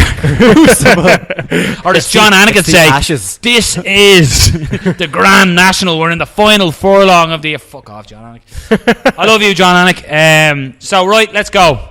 Dive in. Eardrums at me. Dive in again. Here we go. So we have got first fight of the night on the UFC Fight Pass early prelims. So normally, if you're a UFC fan, the early prelims are normally where you're watching and you're sort of going, I don't really know these guys, but I'm going to watch them just to sort of, get to know them. That's how you get to know fighters. And I like that the UFC have the Fight Pass now, and it's not if there's a lagging connection, or a lagging that as in somebody knocks someone out and the next fighters aren't ready, that they just show you a highlight of the fight. I love that Fight Pass is here. So 9 times out of 10 when you are watching, unless you're really, really into your MMA and watching and knowing who's, they're only starting out, guys. Yeah. Not the case. No. We got Jim Miller taking on Takanori Gomi. So the Fireball Kid taking on Jim Miller. This is a beaut to start the fight. Jim Miller, a couple of years ago, looked like he was on his way to a title. World beater. Yeah. World beater. He just fell short. Yeah. Yeah, John Anik reference. Fell at the last hurdle. But it's a great fight to start, and I just think this is going to really open the card. And like I said, with it being Fight Week, these guys are going to come out and try look explosive. Obviously they're going to go for the win. But what's your thoughts? How are we breaking it down? We're going to start with the breakdown now, yeah? Yeah, we'll jump in. Yeah, so jump right in. Fights, in the deep end. To give, preface to these two fighters, Jim Miller is an absolute legend of UFC. Takanori Gomi's an absolute legend of mixed martial arts. Gomi goes back to Pride. If you've seen him in Pride, he was the guy in Pride. He was an absolute monster. Yeah. Fight with Nick Diaz when he was that omoplata. Oh Jesus! No, Unbelievable. Go-go plata. Fucking throwing Hadouken punches and shit. Absolutely incredible. For this to be the first fight tonight is crazy. Absolutely crazy. I don't have enough that I could say right now to tell you how good this whole card is. Yeah, people saying in the beginning that I don't know how I feel about it. Like, what are you looking at? What the fuck? What kind of fantasy land do you live in? Jesus. Anyway, enough fucking fanboying and coming all over the place. There's enough jip in this room. Let's get this going. I feel it. I said during the week I was going to bring Jip back. I'm taking it back for the boys. For me, in this fight, I'm going to go with Jim Miller. That's because Jim has just been a little more active than Takanori Gomi. We haven't seen much of Gomi lately, and unfortunately, Gomi has really trailed off in the past couple of years. As much as he was a great fighter, that's what he was. He was a great fighter. In the UFC, he never really fulfilled his potential. As he was in Pride, he was an absolute monster in Pride, as I've said. I just think on the feet, Jim definitely needs to respect Gomi's hands. Don't take any big shots. Move out of the way, get out of the way. That's pretty much what you have to do. You can get it to the ground, which is a tough ask because Gomi's wrestling is really good, especially up against the cage. He's hard to take down. But I think Jim can get him down, and I think on the ground, that's where Jim's going to have the advantage. Yeah. Jim Miller on top is a monster, and his jiu-jitsu is incredible. I'm going to say, for me, Jim Miller by third round submission. First fight of me. Yeah, I'm gonna go with you with the result anyway. I'm going to go with Jim Miller. Gomi hasn't fought since 2014, late 2014 I believe, if I remember. Miller, as you said, has been a little bit more active. He fought Diego Sanchez last. He looked good. But Diego actually looked pretty good in that fight. Diego went back to his roots. Yeah, he looked a lot better than he usually does. I think Miller will just outwork him. I think the problem with picking Gomi, especially with a long layoff, his cardio was never great. Yeah, it never has been great. If he can land a big shot early, he can't finish it, but Miller can stay in there, and I think he'll be able to outwork him. I think it'll be a decision. I'm going to force one right off the bat, #decision. But I think Miller will just be able to outwork him. I think the first round could be close, but I think that later on in the fight, I think it'd be just the big swinging by Gomi as he usually does, and not landing, and Miller landing a couple of takedowns, just getting enough to get the decision. Cool. I think it's interesting that it's an interesting fight. For me, this fight is, and this is no disrespect, I think the two fighters are trailing off. Jim Miller, he almost reached the pinnacle and then he sort of fell away. So this is a bit of a toss-up for me. I'm undecided. I always would have said Jim Miller because I love Jim Miller because he comes out to, what's the fucking song he comes out and I fucking love it. But a big Jim Miller fan. I am going to go with Jim Miller in this. But I can see you're saying about Jim Miller can take it. His last couple of fights he's got dropped. It looks like this expiry that I keep talking about is there. I think it's going to be, I don't think it's going to be a crazy barn burner of a fight, but I just think I'm gonna go with Palin special on this, and Jim Miller's gonna etch out a decision. Cool. And it'll be a split decision. And just checking Paddy Power for the odds here as well, lads. So we're gonna basically, it's a new idea as well. We're just gonna pop up what if you go with Carl's picks or my picks or Rob's picks, what you get. So we all went with Jim Miller there, so it's nice and easy. Jim Miller is backed at 4-9 on Paddy Power with Takanori Gomi as a 7-4. So we picked Jim Miller there. So we'll move on to the next bout of the evening. We all went with Jim Miller there. So your next fight again, you might think, if I pass, I'm not going to know them, but let's get over this now. You don't need to keep harping on it. UFC 200 is stacked. Your next fight of the evening is Gegard Mousasi versus Thiago Santos. Another big fight, another interesting one to break down. So it's just for ranking's sake, you've Mousasi ranked at 8 and you've Santos ranked at 15th. So thoughts on this one, gents? Yeah, I really like Mousasi. I always have. He's a bit hot and cold in the UFC so far since he moved over. I'm dying to jump into Katy Perry's hot and it's cold and yes. I knew something was going. It literally went like this. You could feel the fucking table going. This is my moment. Yeah, he's been a little bit hot and cold in the UFC so far. But again, he's been fighting some good guys. This is a big step up for Santos. Huge step up. Now Santos is on a good streak, and I picked him in his last fight, and he's a very good striker, very dangerous, and he can land. And especially we seen in the Royal Hall fight against Mousasi. Mousasi got caught and he got finished, so that can definitely happen. But I think Mousasi's just very well rounded. He's just a very, very good MMA fighter. And I think he's going to get it done here. I think if Santos can't land something big, he has good striking, but I think Gegard can mix it up a little bit better. He's not just one shot powerful striker. I'm not that Santos can only do that. He can certainly do other stuff, but I think that's what he's going to be trying. He's going to try land a big shot. I think Gegard's going to mix it up. He's going to get a few takedowns. He's going to hold up in the clinch. He's going to just use his experience to get the fight. I don't think it's going to be that exciting, and I think it's going to be another one of these fights where after the fight Gegard is basically saying to the fans, shut up, I won. One of them fights, you know what I mean, like he done the last time. But I'm going to go with Gegard to get the win. I'm going to go another decision, unfortunately. Hashtag decision. So as I do, okay, there's no point breaking this fight down. No. Yeah, again, I agree with what you're saying, Rob. Is Gegard tends to get in there, get the job done, and you know, the Uriah Hall, I just think he was caught. You know, that could still happen. I think, especially with Santos. Yeah, same what happened with Bisping. Yeah, you seen what happened. Yeah. No, definitely. But I just think you're dead right. The whole Katy Perry reference there. But I'm going to agree with you as well. I'm going to go Mousasi, but I actually think he's going to get it done this time. I think he's going to get the fight done in the second round, and I'm actually going to go with a ground and pound TKO finish. Get him hurt, get him on the ground, do some damage on the ground, and move into full mount him. Get the job done there. So I'm going to go with Gegard in round 2 by TKO ground and pound. Yeah, I think he's about pretty much summed up the fight here. Yeah, I think Mousasi wins this fight pretty much all day. He's a huge favourite, rightfully so. I think Mousasi's just a more complete fighter. Yeah, I think the only problem with Mousasi as well is that he's a little bit, as we said a couple of times when we've been breaking him down, lackadaisy. Yeah. And if he doesn't get an early kind of lead, you never know. Yeah. Santos could start winning and Gegard could get a little bit frustrated. That can certainly happen. And Santos has some clean striking, so that could happen. It's kind of it's a tricky one because it's a big step up. But I'm gonna go. I'm going Mousasi decision. Yeah. Thanks for breaking down my breakdown. No problem. Just breakdown, proudly brought to you by Robert Palin. Moving on the card. This is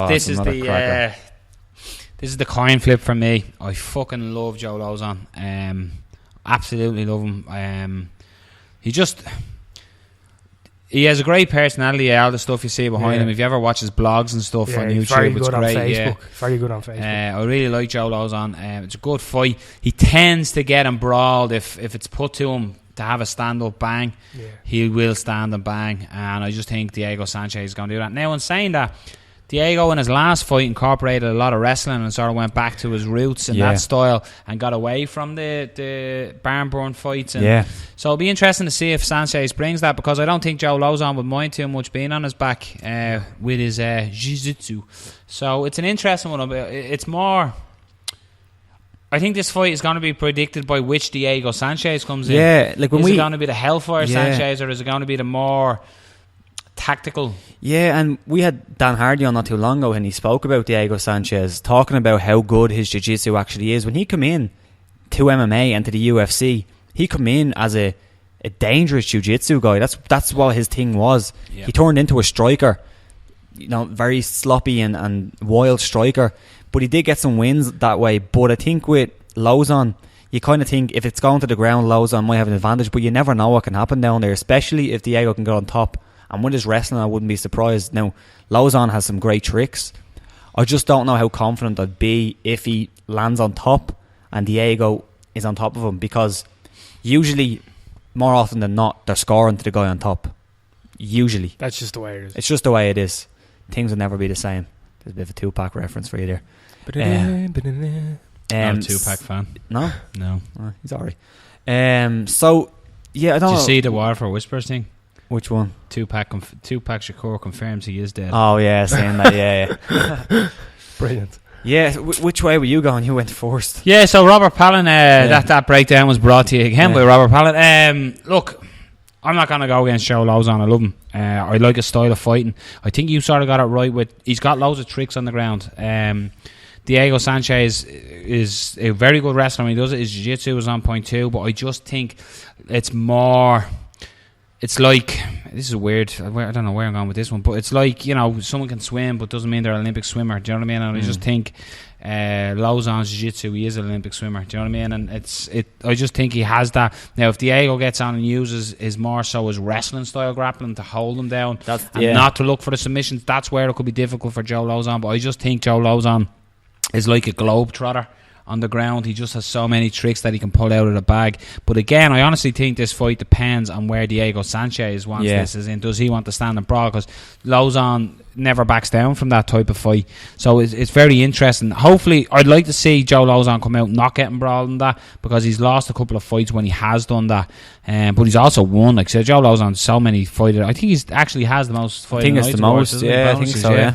So I'm going to go with Joe Lozon, and I think it could be Diego Sanchez get caught in something on the ground. You could come in reckless as well, though. So it's weird. It's a really tough fight to call, because it really depends on what way the fight goes. Is it going to be the technical, more technical Diego Sanchez we've seen in his last fight, or is it going to be the fucking yes Diego Sanchez? And just to put it into perspective, looking at Paddy Power's odds, 9 to 10 evens. So evens, it's completely evens for both fighters. Well, I'm gonna go with Joe Lozon. So Paddy Power, you're welcome. But yeah, Joe Lozon, and I'm gonna say he's gonna get it done. I'm not gonna give a round. I just think he's gonna catch Diego in his submission on the ground. Okay. Who are you picking, Rob? It almost sounds like that was Rob's, but we now have to go to Rob, because that was Rob's breakdown as well. Yeah, I don't know. This is a very I think the bookmaker got it on point in this one. Yeah, big time. But it also make you not want to bet on it, because you don't know who really is going to win. I think that's a good point, where it depends on which Diego Sanchez turns up. I think if the Diego Sanchez turns up that is very wild, he could lose, just because Lozon is good at kind of weather and storms and capitalising on that. I think if the Diego Sanchez turns up, they turned up last time against Jim Miller, I was very impressed with him. I picked Miller, and I was very, very impressed. So I'm going to bank on that he doesn't show up, and I'm going to bank on Lozon will catch him with something. I don't know what, and I'm not that confident about it, so I wouldn't recommend betting on it, but I'm going to go with Lozon to catch him with something on the ground. Just something. HIV. What? I don't know. You said catch something. Catch him with something. Catch him with HIV. He's going to have a little vial in his shorts, smash into his face, into one of his cuts. That's vicious. Yeah, I think we have our 4 split on this card. I'm going Diego Sanchez. I'm picking Sanchez because, you know, Noel, you said the whole thing with Neil Seary, you beat this fighter, so you beat this fighter, so technically you're better than this fighter, you know. Neil told me that's a load of bollocks. Yeah, this is true, but, you know, Jim Miller. Yeah, I'm going, Jim Miller beat Joe Lozon. The equation, Diego Sanchez always works. Beat Jim Miller, you know what I mean? And I'm doing this for more than just that. Jim Miller is an amazing fighter. Joe Lozon is an amazing fighter. They're both very, very good fighters, but Jim Miller has better boxing than Joe Lozon. And I'd say Joe Lozon has... Jim Miller? Jim Miller has better boxing than... Are we talking about Jim Miller here? Yeah. Jim Miller, in my opinion, has better boxing than Joe Lozon. Alright? So you just stick we're doing MMA match stuff. Alright. Stick with me. He's being Carl Fordham. Yeah. Joe Lozon has better boxing than... Jim Miller has better boxing than Joe Lozon. That's what I meant to say. Joe Lozon's jiu-jitsu compared to Jim Miller's is roughly in and around the same. I'd say Joe Lozon's probably a bit better. But he still lost to Jim Miller. I think for Diego Sanchez, in terms of his camp, we've seen Diego come back after being an absolute madman. And he's gotten all his ducks in a row, gotten rid of his demons. The whole thing. We know Diego had, a bit of a past with alcohol and stuff like that. And I think he's onto the right path. He's taking his career serious again. he's after taking his style and going back to Diego Sanchez that he used to be when he first started getting in. And like Diego Sanchez wrestling, we seen in that last fight was absolutely phenomenal. And I think the longer this fight goes on, I think Diego has more of a chance of winning the fight. I don't think he'd be caught. I think he'd mind his P's and Q's. His last fight he come up against Jim Miller, whose jiu-jitsu was absolutely sick. And Joe Lauzon's jiu-jitsu was even better. I think off his back, I think Lauzon would be a bit better. This is my breakdown. Let me finish. Yeah, that's and Joe Lauzon's jiu-jitsu was better than Jim Miller's. So you have to be even more careful again. And I think Diego Sanchez, being an absolute veteran, is well aware of how dangerous Joe Lauzon is. And I think Diego will win the fight by decision. Yeah, don't disagree. Yeah, I think on the ground, on his back, for me, I think Lauzon would be a little bit more tricky than Miller would. So that's where I think he might catch him with something. But yeah, it's a complete coin flip. Coin flip. No, it is a complete coin flip. So it's the fact that we're split. I think if we all agreed, it would have been a bit weird on that one because it is such a close fight. So, but we're all making this sounds like I'm hedging my bets here. If Diego Sanchez wins, I'm not surprised. Do you know what I mean? Yeah, of course. You know, you can see the path to victory for both. I'd love to see them to trade off because let's be honest, we all love that shit. Yeah. But I think Lauzon will be looking to trade off, get it down and get it to the mat and work his magic on the ground because he is a magician.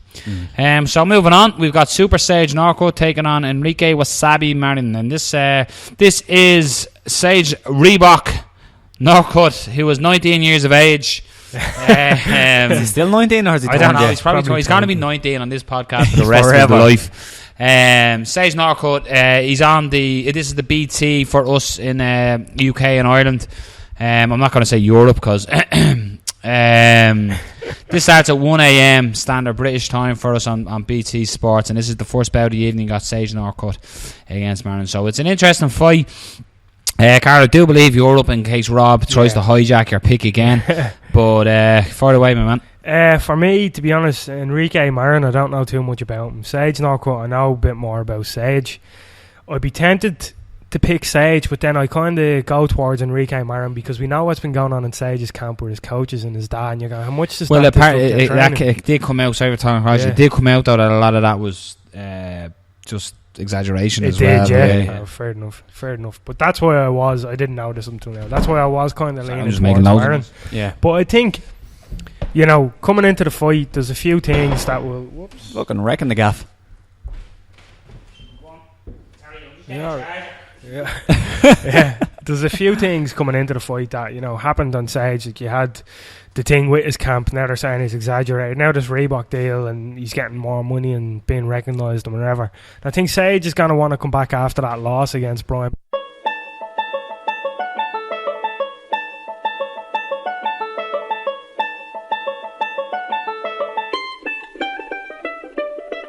Sorry about that. The actual the mixer sure off because Noel was acting the bollocks and I plugged out.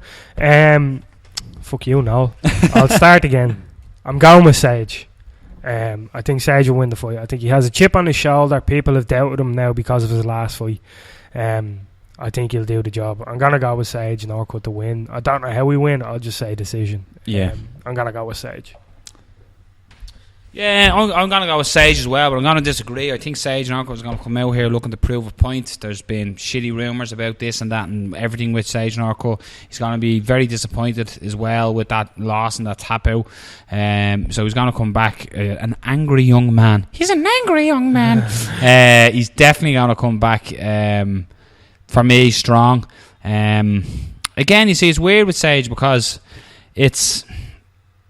a lot of them is unknown. You're seeing this, you know, street fighter. Yeah. Ken, you know what I mean? Look about him and you think, fuck, this guy's a man. But, you know, we haven't really seen much of him. And in cage time, you haven't even seen that much really in there, you know. So I'm going to go with Sage Norcut. I think he's going to keep his distance. He's going to be aware of the takedown. And I think when he lost that time by the choke, I think he was naive and I think he was panicked. Hopefully he doesn't have a sore throat this week, and if he does, get some strepsils.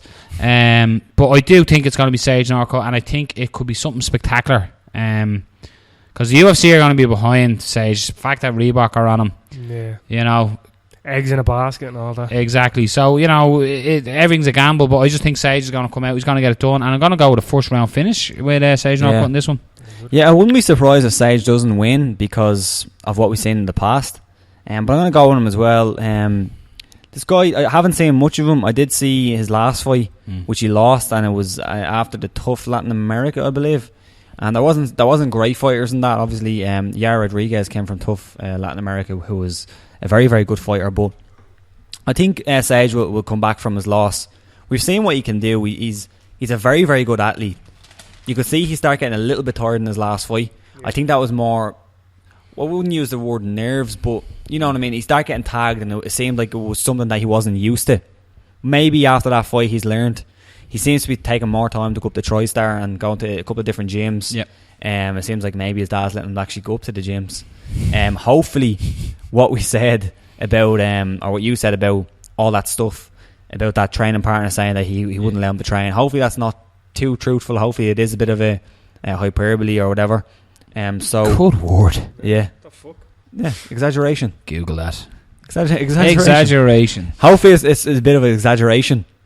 And layman's terms there. And Sage can come back and get a win. Obviously that Reebok deal is there now. Don't know if that's a bad omen. I'm pretty sure there's been a couple of fighters who got the Reebok deal and then lost straight away. So hopefully that's not a bad omen. But I'm going to go with Sage. Again, we've seen what he can do. Good striker. I think he'll be better. I think he'll be more comfortable in there after the loss. I think he needed that loss. I think he needed to feel that. So I'm going to go with Sage to get the victory. I'm going to go with a finish in the first. With me, you're on my bow. What'd you go? You went decision, did you? Yeah. #Palin. Yeah, so it is an interesting fight. So it'd be interesting to see what he comes back with. Now, you're going to be shocked with where this is on the next... Again, BT Sports, you got the former champion, the number 1 spot against the number 3 spot. You got TJ Dillashaw taking on Rafael Assunção. This is like an absolute cracker of a fight. Like. A great fight. And again, it's so low down the card. Again, this is just to emphasise just how stacked fucking UFC 200 is. So you've got the former champion, bad taste in his mouth. Change. There's a lot of back and forth again with Alpha Team and the Team Alpha Male. There's an awful lot of back and forth. So this is a good one as well. So who we siding with in this one? I'm gonna go myself. I'm leaning towards TJ Dillashaw. I think TJ and Rafael Assunção, they fought in the past, and Rafael won by decision, and even then it was a contested decision. Yeah. And I think since then TJ has just morphed into what you'd consider now more or less a perfect mixed martial arts. Well, they thought he was fighter. going to be unbeatable, didn't they? They thought he's really, really good now. Like to see how much TJ Dillashaw has come along. Like I remember seeing him in Tough and going, he's a good wrestler. And then every time I seen him, something was different about his game. You know, like this is a chap he's 12-3 in his mixed martial arts record. What's 15 fights? And he was a champion. Yeah, that's incredible. It's crazy. Like, that's absolutely incredible. And it's not like he was a champion heavyweight and he was a massive heavyweight like Brock Lesnar. You know what I mean? It's not like that. He was a champion at bantamweight and he had to learn how to box, and he done it. He done it very well, and he learned how to move. And I think he's just evolved too far, and he's going to be too much for Rafael Assunção to manage. So I'm going to go with TJ Dillashaw. Second round TK. Yeah, I'm with you right there. I'm going to go with TJ as well. He's changed his game since then, and even at then, I think that he won that fight personally. I think that the judges got it wrong against the Assunção, the initial fight. Yeah, sorry, I thought the judges got it wrong at that point, but bit as a mate, I think that TJ has really turned into a high level fighter. Sure, he got beaten by Dominic Cruz, but that's no shame, especially considering what Dominic Cruz can do. He just outmoved him, and I don't think Assunção has that in him. And even if he did, he's late 2014 is his last fight as well against Brian Caraway. He did win that one. And Brian Caraway to TJ Dillashaw is a different level. Yeah, it's a completely different level, I think. So I'm going to go with TJ Dillashaw. I think his movement's going to be too much. I think he's going to be too fresh. He's been pretty active. Yeah. He obviously took some time off there since he lost, but he's been pretty active. So I think he'll get in there. I think his movement would be too good. I think his takedown defense. I think Assunção is really good on the ground. But I think his takedown defense will be there. So probably be a kickboxing match, and I think TJ will just outmaneuver him, like I think he did in the first fight, but even more this time. I think he'll take a clearer decision this time around. As much as we're all agreeing, I'm agreeing as well. I'm going to go with TJ Dillashaw. I think he is going to get him done. You get him done probably in. I'm going to go with late round 2 or early round 3. Get him out of there. I just think, as much as the whole team alpha male thing, one of the fighters that really aspired under Dwayne Ludwig was TJ Dillashaw. Yeah. His movement, like when Cruz was out, everybody was like, "Oh my god! Like this would be such a good fight because his movement is on par." And he slips. He didn't look bad either. Yeah, but the way he slips when he lands a shot, he's creating the next angle to land the next shot. Yeah. No matter if he's leading southpaw or he's fighting orthodox, he goes in. His kicks are there. His movement is there. He's constantly moving. He's not going to be there when Assunção tries to tries to land the shot, but. Yeah, I just think Dillashaw is going to see this. Like, as much as we're saying earlier on that fighters want to be on the card and it doesn't matter where they are, I think it'll hurt him that he's a little low on this card. You could see on Tough, you mentioned him on Tough, he's a little bit cocky. Yeah. He really is. And I think he takes offence to stuff like that. I really do. And another point that you make, Carl, that he's always improving. Since that Dominic Cruz fight, you know what he's going to be doing. Yeah. Like, he's got beat by Dominic Cruz and you could see it hurt him. Yeah. And you know he's going to be trying to improve. But like, and this is now like Dominic Cruz is a master, but Dillashaw is a version of Cruz, but he's a version of Cruz who can get you out of there with one shot. Yeah. He has knockout power. Like, if you look at Renan Barão, when Renan Barão was the champion, everyone just thought, like, I remember when that fight was made, everyone just presumed Barão would turn up and beat Dillashaw. Like, we said it. Yeah, when Dillashaw got that fight, Jesus, it's a bit early. Yeah, it's a bit early. Like, he just was phenomenal. Like, his movement. Dillashaw, he is a cocky person. Like, but, like, to walk away from Team Alpha Male and all that, there was loads of stuff about it. And I remember that, like, in Tough with Uriah and Conor, like, Conor was constantly slagging, saying a snake in the grass and stuff like that. And it came to fruition and it was true, you know. But, like, changing gym is something that happens in MMA quite a lot, but I think in a Team Alpha Male they see themselves as like a brotherhood, if you like. Yeah. So I think it was a sore point. The fact that they had Dwayne Ludwig as their striking coach in there, and then he went off with Dwayne Ludwig, it leaves a bit of a sour taste. But like, in some ways you can't blame Dillashaw because his game just moved to the next level under Dwayne Ludwig. Yeah. So it's a good fight for Dillashaw. I think he's going to be pissed that he's low down on the card, and he's going to want to avenge that loss as well. And it's going to set up. Breaking news. Title fight, Dominic Cruz, TJ Dillashaw, New York. Could be, yeah. Be a good fight on the card, you know. So so we're all jumping on the Dillashaw train there. So like it's I don't think it's too surprising that we are. It's a good fight, but I just think Dillashaw, former champion, point to prove, still relatively young. The odds on that as well. TJ Dillashaw 2-7 and Assunção was 5-2. So Assunção was a big underdog there. Yeah, that is a big underdog for if you're not understanding of odds. Basically, it's pretty big underdog. Yeah, it's pretty big underdog. Yeah, so interesting. We're all going to Dillashaw again, but watch, we will disagree as we move up. So next on the card, this could be the fight of disagreement. Next up, we've got Johnny Hendricks. So Johnny Big Rig Hendricks taking on Kelvin Gastelum. This is 6 versus 12 on the ranking system, and that's Johnny Hendricks is 6 and Kevin Gastelum is 12. Now, a lot of people ragdoll and talk shit on Johnny Hendricks after he got beaten by Wonderboy Thompson. That was probably the fittest version of Johnny Hendricks' scene. He looked the most ripped he ever did, but he just came up against Stephen Wonderboy Thompson. Do you know what I mean? It's just, you know, so this is a different match. Like, Gastelum is known more so as the wrestler, the grinder, but he fucking hits too. Yeah. Johnny Hendricks is known as a wrestler, but he fucking hits too. Yeah. So this is like two trucks driving down a road, a one-way road, looking at one another. This is exactly what this is. So styles make fight. They're both sort of a similar style fighter. So it'll be very interesting to see what way it goes. I'm under the illusion, I'm under the thought process that Johnny Hendricks won the title and he's reached his pinnacle. Yeah. And it's starting, it's tough to get back up there again, you know, to climb that mountain. Kevin Gastelum, similar way, didn't reach the title, but was reaching heights where people were talking him in that category. Lofty altitude. Or exactly. 2 guys as well who have had trouble making weight. Yeah. Both of them did. Yeah. Now this is a welterweight, is it? This is welterweight. So this is Kelvin's return to welterweight? No, Kelvin's last fight was against Neil Magny, I believe. Yeah. Wasn't that a welterweight? Yeah, I think it was.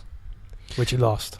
Yeah. So that's what you've got both fighters coming in. The UFC always tend to do this. They put winners against winners, losers against losers. So this is it's an intriguing fight for both fighters.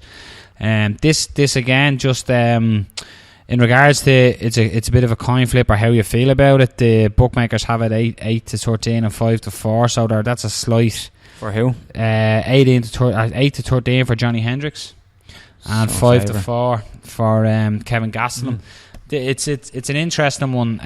Like I said, it's the style makes fight, and it's Johnny Hendricks has got that home run. You know, he's got that Hendo fucking shot in him. He has you know, that freak power. Yeah, big Gastelum lands and then tends to finish it off after he lands. Yeah. I'm gonna go with Johnny Hendricks on this one myself. I'm surprised myself that I'm going with Johnny Hendricks because I just think he hasn't looked great in his last couple of fights. But according to reading media and looking into any stuff and all, he just seems like his camp, he's more focused or something on this one. It's not that he wasn't focused, it's just I think he feels again he has a point to prove. He's a former champion coming in, and this one, if he was to drop this, he'd be certainly on the slide. Yeah. But I'm going to go with Hendricks. I'm going to go, I think Gastelum does have an issue with stamina, and I think Hendricks will push him and break him. Yeah. And he might finish him TKO in the third round just through here's my Holly Holm prediction, accumulation of damage. That didn't work for me on that fight. But I just think that Johnny Hendricks, he'll land the shots, he'll punish him, he'll mix up his shots with takedowns, tire Gastelum out and get him done in the third, late in the third. But I won't be surprised if you see Johnny Hendricks getting knocked out either though. That's the only thing, because from someone who went for having a great chin, his chin is going a little suspect again. And this is the whole, how long does your chin last? If it's punched once, says in, if the clock is punched, is it gone? Cracking them foundations. So interesting. For me, now, I think the main thing here, you touched on it, is gas. And I was really leaning towards Gastelum coming into this fight, because I was saying, you know, they both hit hard, but my thing was, Jesus, Hendricks did get knocked out in his last. It was TKO, but he got rocked really, really hard in that fight. He did. And what I was thinking was, for a fighter that has had a good chin for so long, and you come into a fight after your last fight where your chin has been truly tested and it's faltered, you're coming into a fight against a guy that's a big hitter, and you're going, right, I can't get hit here because I know my chin isn't as good as what it used to be. How much does that play into your game when it comes to feints? And how much does that put you off? You know? If it puts you off your game and you're thinking potentially that, well, this is going to a place where if I get hit, I need to be careful because I could go out. And I think that could potentially stop Hendricks from advancing and stop him from throwing as recklessly as he did in the past. And that's what I was thinking coming into the fight. But I also think that Johnny Hendricks is the better wrestler of the two. While he does have that freak power, his wrestling is just unbelievable. It's really, really good. And I think after his chin getting tested, Hendricks will go back to that wrestling. It was similar to what happened to Rashad Evans. You know, Rashad Evans was a wrestler turned boxer, got knocked out a couple of times, like, I need to go back to me wrestling. I think that's what Hendricks has to do. Johnny Hendricks isn't stupid. And I think he will go back to his wrestling. I think he'll use his striking to get to the wrestling, and if he lands, great. But don't just go to land. Go to get to your wrestling. I think that's what he has to do. The interesting thing about this, though, is a lot of people, like I said, shitted on Hendricks against Thompson. Because of Thompson's style, he was keeping Hendricks away with the side kick and stuff. Gastelum's not going to do that. Exactly. I think with Gastelum, though, he does have a lot of movement. That's what I'm looking at here. Where Hendricks will come forward, try that big shot. And I put it similar to the Uriah Hall fight in a way, where Hall wants to basically get set and land the big shot. And it's kind of similar with Hendricks, who wants to land that jab and then land the big left. But Gastelum does move quite a lot. If it does go to the later, I do agree. Hendricks, even though he had trouble making weight, he usually does have fairly good cardio, and Gastelum does gas out. But this is a big opportunity for Gastelum, and I think that he wants to grab with 2 hands.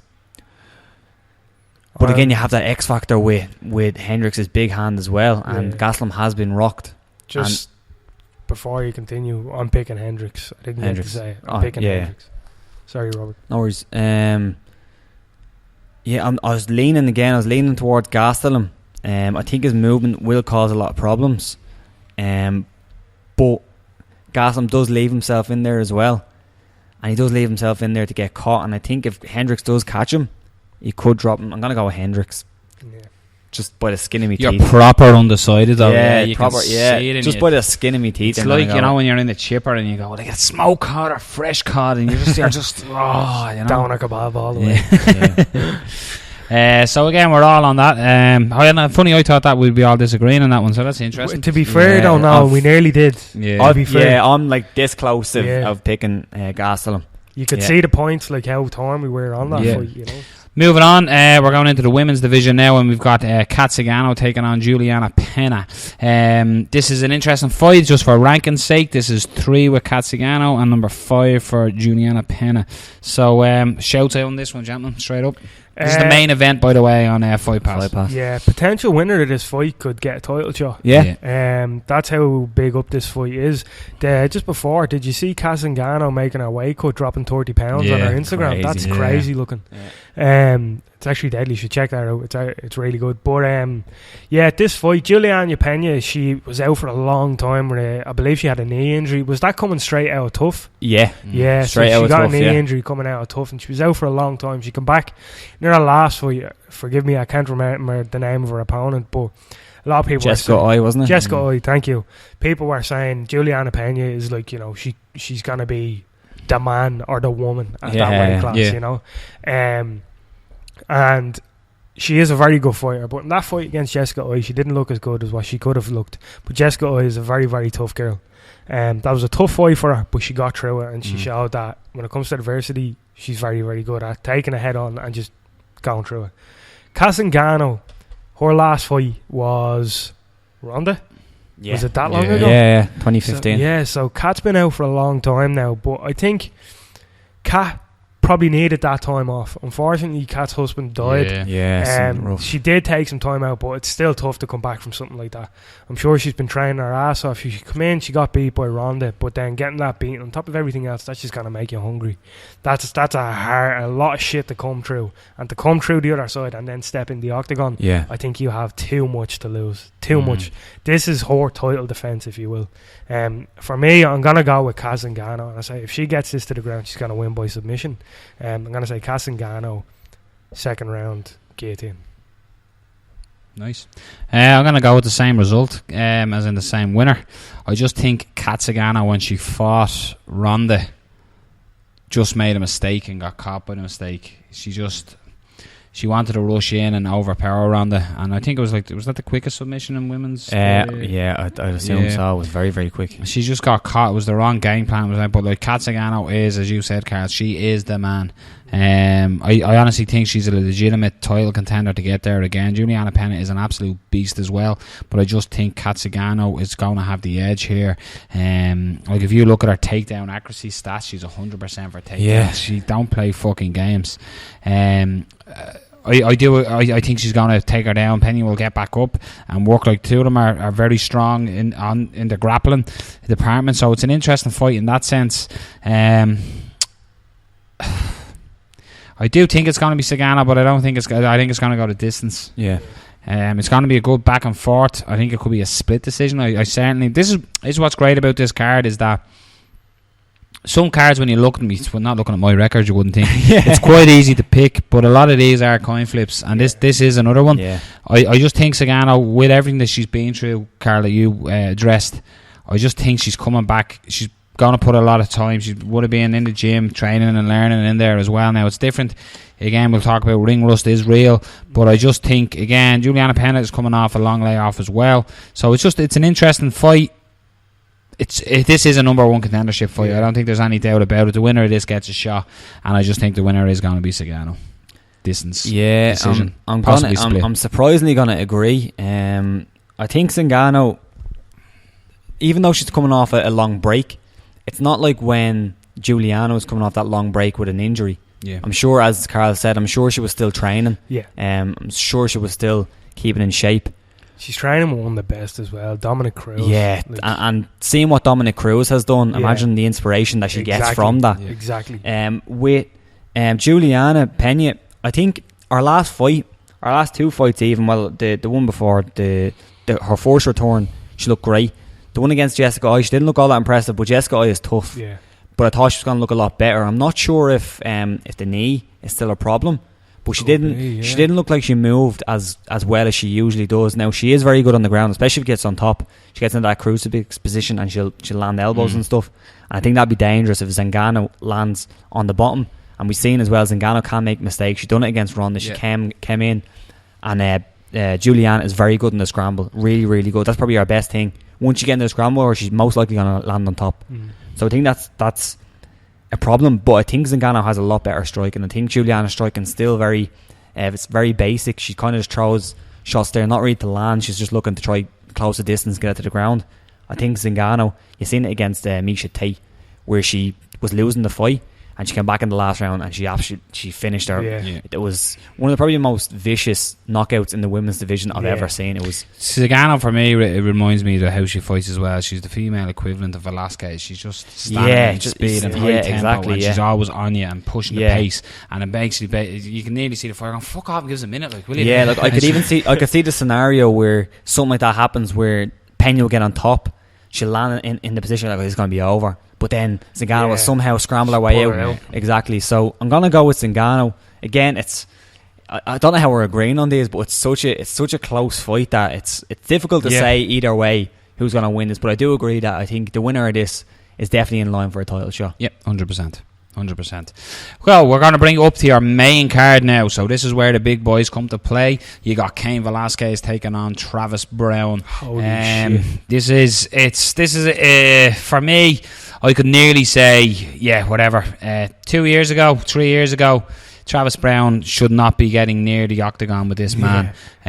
Today, injuries, how he's come back, that's the only deciding factor in it. But for me, it's Cain Velasquez doing whatever the fuck he chooses to Travis Brown. That's no disrespect to Travis Brown. Travis Brown is a fucking mammoth of a man. He has some legitimate wins over some big stars, but he gets caught. Like the Arlovski fight for me, you know, when he got wobbled like that by Arlovski, and Arlovski hits, like, don't get me wrong, but like Arlovski is, you know, he's a fucking heavyweight. Yeah, exactly. But like Cain Velasquez is just a fucking machine, and I just think he's going to close down. The chance that Travis Brown has is his reach, and I don't think Velasquez is going to stay out there that long to advance. Velasquez's kickboxing is something that people don't really talk about either. His kickboxing is absolutely phenomenal, but I don't think he's going to use this in this fight. He's going to close the distance. He's going to pick Travis Brown up, stick him on his arse, and beat the face off him.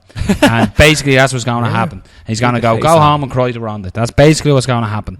I just think, hopefully, Cain Velasquez is coming into this with no injuries. Now, every fighter comes into fights with niggles. Hopefully, it's nothing big.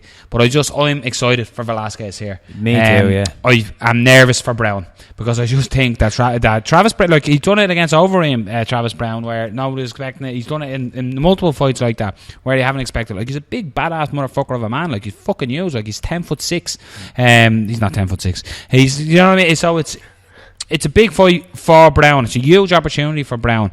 If he was to get a victory over Cain Velasquez, this fucking really throws him in the mix in the heavyweight division. Yeah. After I'm right in saying he's coming off a loss to Arlovski. That was his last fight. So this is a huge opportunity for redemption for Travis Brown. Yeah. But main card of UFC 200. Exactly. And I just don't think Cain Velasquez is in the redemption mood. He's going to go in there and he's going to Cain Velasquez him, and he's going to just close him down, beat him up, grind him up against the cage, put him down, pick him up, put him down, pick him up, put him down. But he's going to get the finish. He's going to get it inside. He's going to exhaust Travis Brown. Travis Brown, that first round exchange with Arlovski, he was rocked when it was happening, so it's unfair to say he's gassed, but he has gassed in the past, and I just think you do not want to fight Cain Velasquez if you gas, especially at sea level. Yeah, and I just think Velasquez is just but we were wrong. Brown has actually fought since then. He beat Matt Mitrione. Yeah, Matt Mitrione. Yeah. That's right. Eye pokes. Yeah, Mr. Eye pokes. Yeah, I thought that was after even then, or before Arlovski. That strengthens your argument. He didn't look great. No, he didn't. No. But again, I just think Velasquez is going to do what he does. He's going to do what he's done to Brock Lesnar. He's just Velasquez, when he's fit and able, I think he's the heavyweight champion. Simple fact for me. Yeah. And I just think he's going to steamroll through Travis Brown. Yeah, I'm going to go with that as well. I think Kane felt what it felt like to be guys who he fought in his last fight, sucking wind, just couldn't get anything going in the end, and then just being finished. And I think it's going to be similar. Now, I don't think he's going to make that mistake again. I think he knows now, I can't come in there and just gas. I can't do that anymore. Now, he's at sea level. I think Las Vegas, it's Las Vegas, isn't it? Sea level.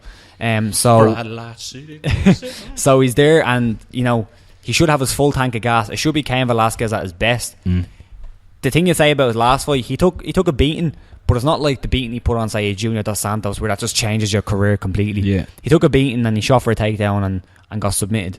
I think he's going to come back. He wants to prove a point. Brown is good. He's a very, very good fighter. But I don't think he's at that level with Cain Velasquez. He's good, but the thing, what I say, Rob, is he's good, but Cain Velasquez is better. Yeah, he's just world class. Yeah, I completely agree. Like, Cain Velasquez has, as you said, very underrated striking. I don't think people give him the credit for the striking that he has. Like, remember what he done to Nogueira? That knockout was unbelievable. But on the ground, it's just a different level. I don't think for the big heavyweight, like, you can get the leg up there for the head kick. And now probably not against Big Brown because he's fucking. But you do have to look out for Travis Brown, because he said it's a big shot. He's a heavyweight. He's knocked plenty of guys out. Cain has been rocked. You just spoke about it not too long ago with the Czech Congo fight, where Cain got dropped twice, I believe, against Czech Congo. I think he's made a lot of improvements in his defense in terms of striking. So I think he's going to go in there. I think he's going to do as you said, get him to the floor, up against the cage, those strike similar to the Junior Dos Santos fight. Yeah. So I think I'm going to go. I think he will finish him. The blueprint is the Junior Dos Santos fight. Yeah, he's going to look at that because Junior, as much as he's not as big, Cain is actually quite a small. Yeah, as in height wise as well for heavyweight, as in comparing to fighting these monsters. Yeah. So, like, he does get rocked. If anything, and this is the thing about the heavyweight division. Travis Brown could come out here and do what Junior Dos Santos done to Velasquez in the first fight. Early, this is the thing with heavyweights, If anything, Travis Brown's height works against him in this fight. Cain being the smaller man, he has more range to punch into, especially in clinch. His head's going to be higher up. You can get more power behind your punch. It's longer to get there. Exactly. And the only thing I will say about this fight is that Cain, I definitely think in the clinch, 100% up against the cage, he can win. He's a watch them elbows. That's exactly what I was going to say. We've seen what Travis Brown done to Josh Barnett. Just be very, very careful there. If you're going to shoot in on his hips, make sure that you improve your position really, really quick, because you don't want one of them elbows coming down the side of your head. Travis Brown's arms are immensely long.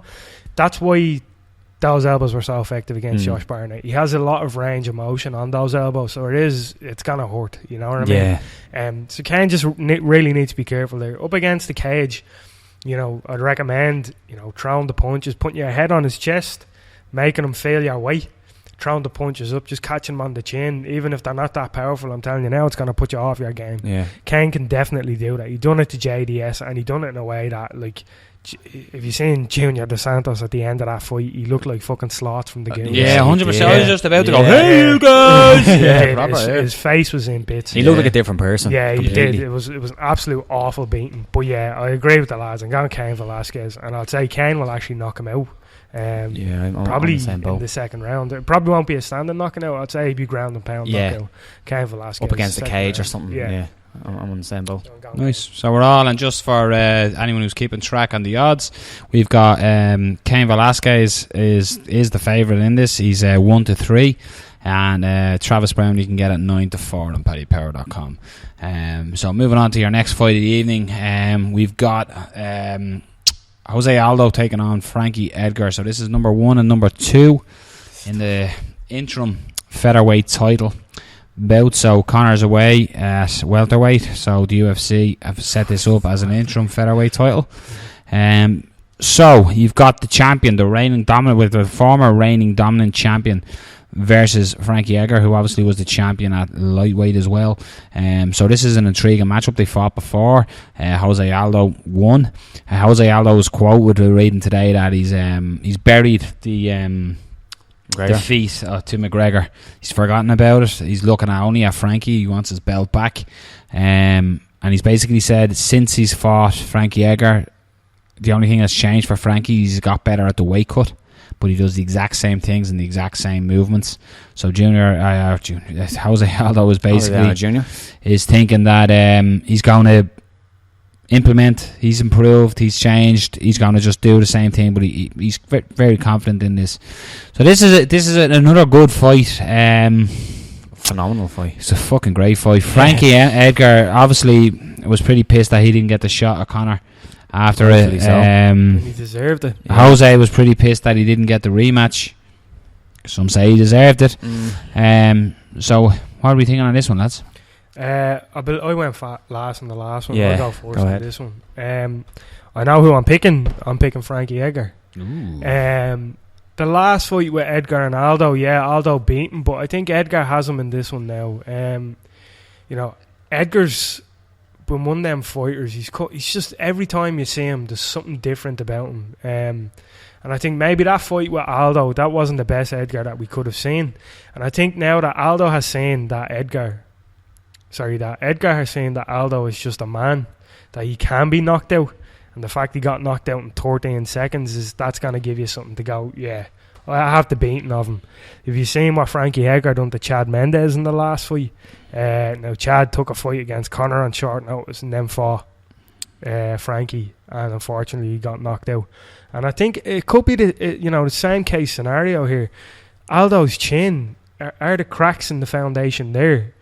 Aldo only had one loss previous to this, and now he's gotten knocked out in 13 seconds. That would lead me to believe that Conor obviously hits very, very hard. But I think Edgar can say, of course I can beat him here. I think Edgar's movement is superior. Just needs to be careful. Mind your P's and Q's. Mind Aldo's heavy hands. We know what Aldo does. He comes out and he fights aggressively, very aggressively. But we've seen now with Edgar that, he was a very, very technical boxer. He's always had amazing wrestling. And I've worried about his wrestling for a long time. When I heard the rumblings of he's going to fight Conor, I was like, oh shit, that's a fucking terrible fight for Conor. And I'd still say that now.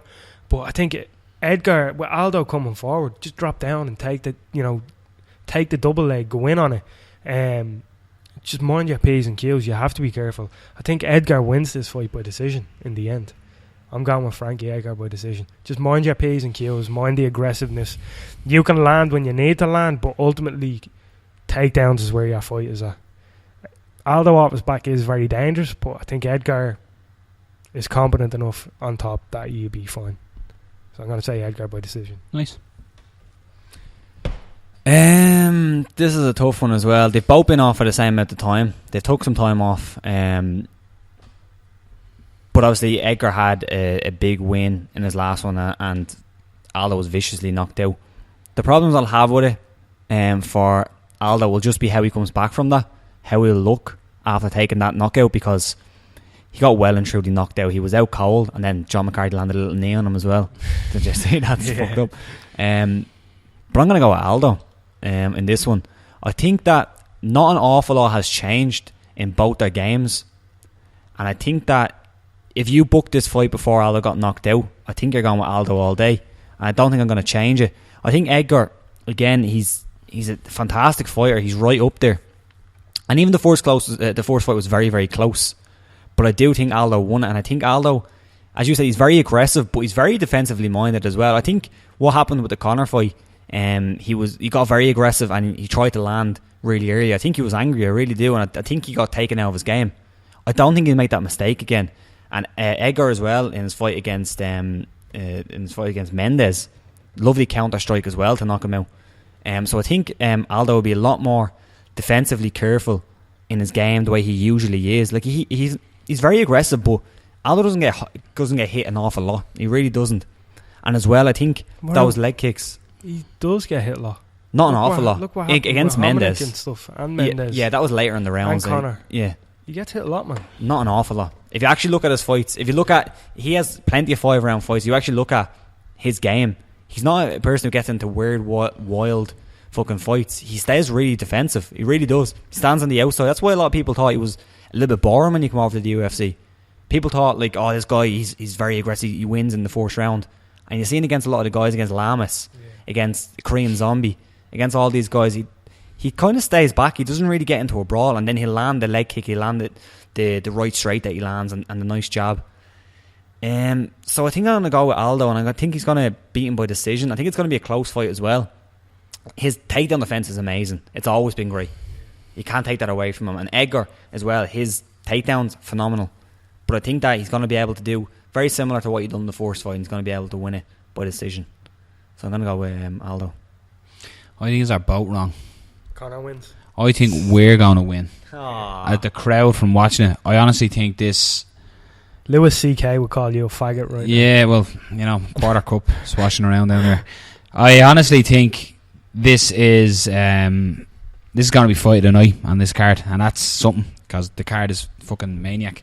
Both these fighters feel unjust in how they haven't been fighting for, let's be honest, it's the interim title. When Conor won it, he's the real champion. What are you on about? It's the fucking plastic belt, let's be honest, right?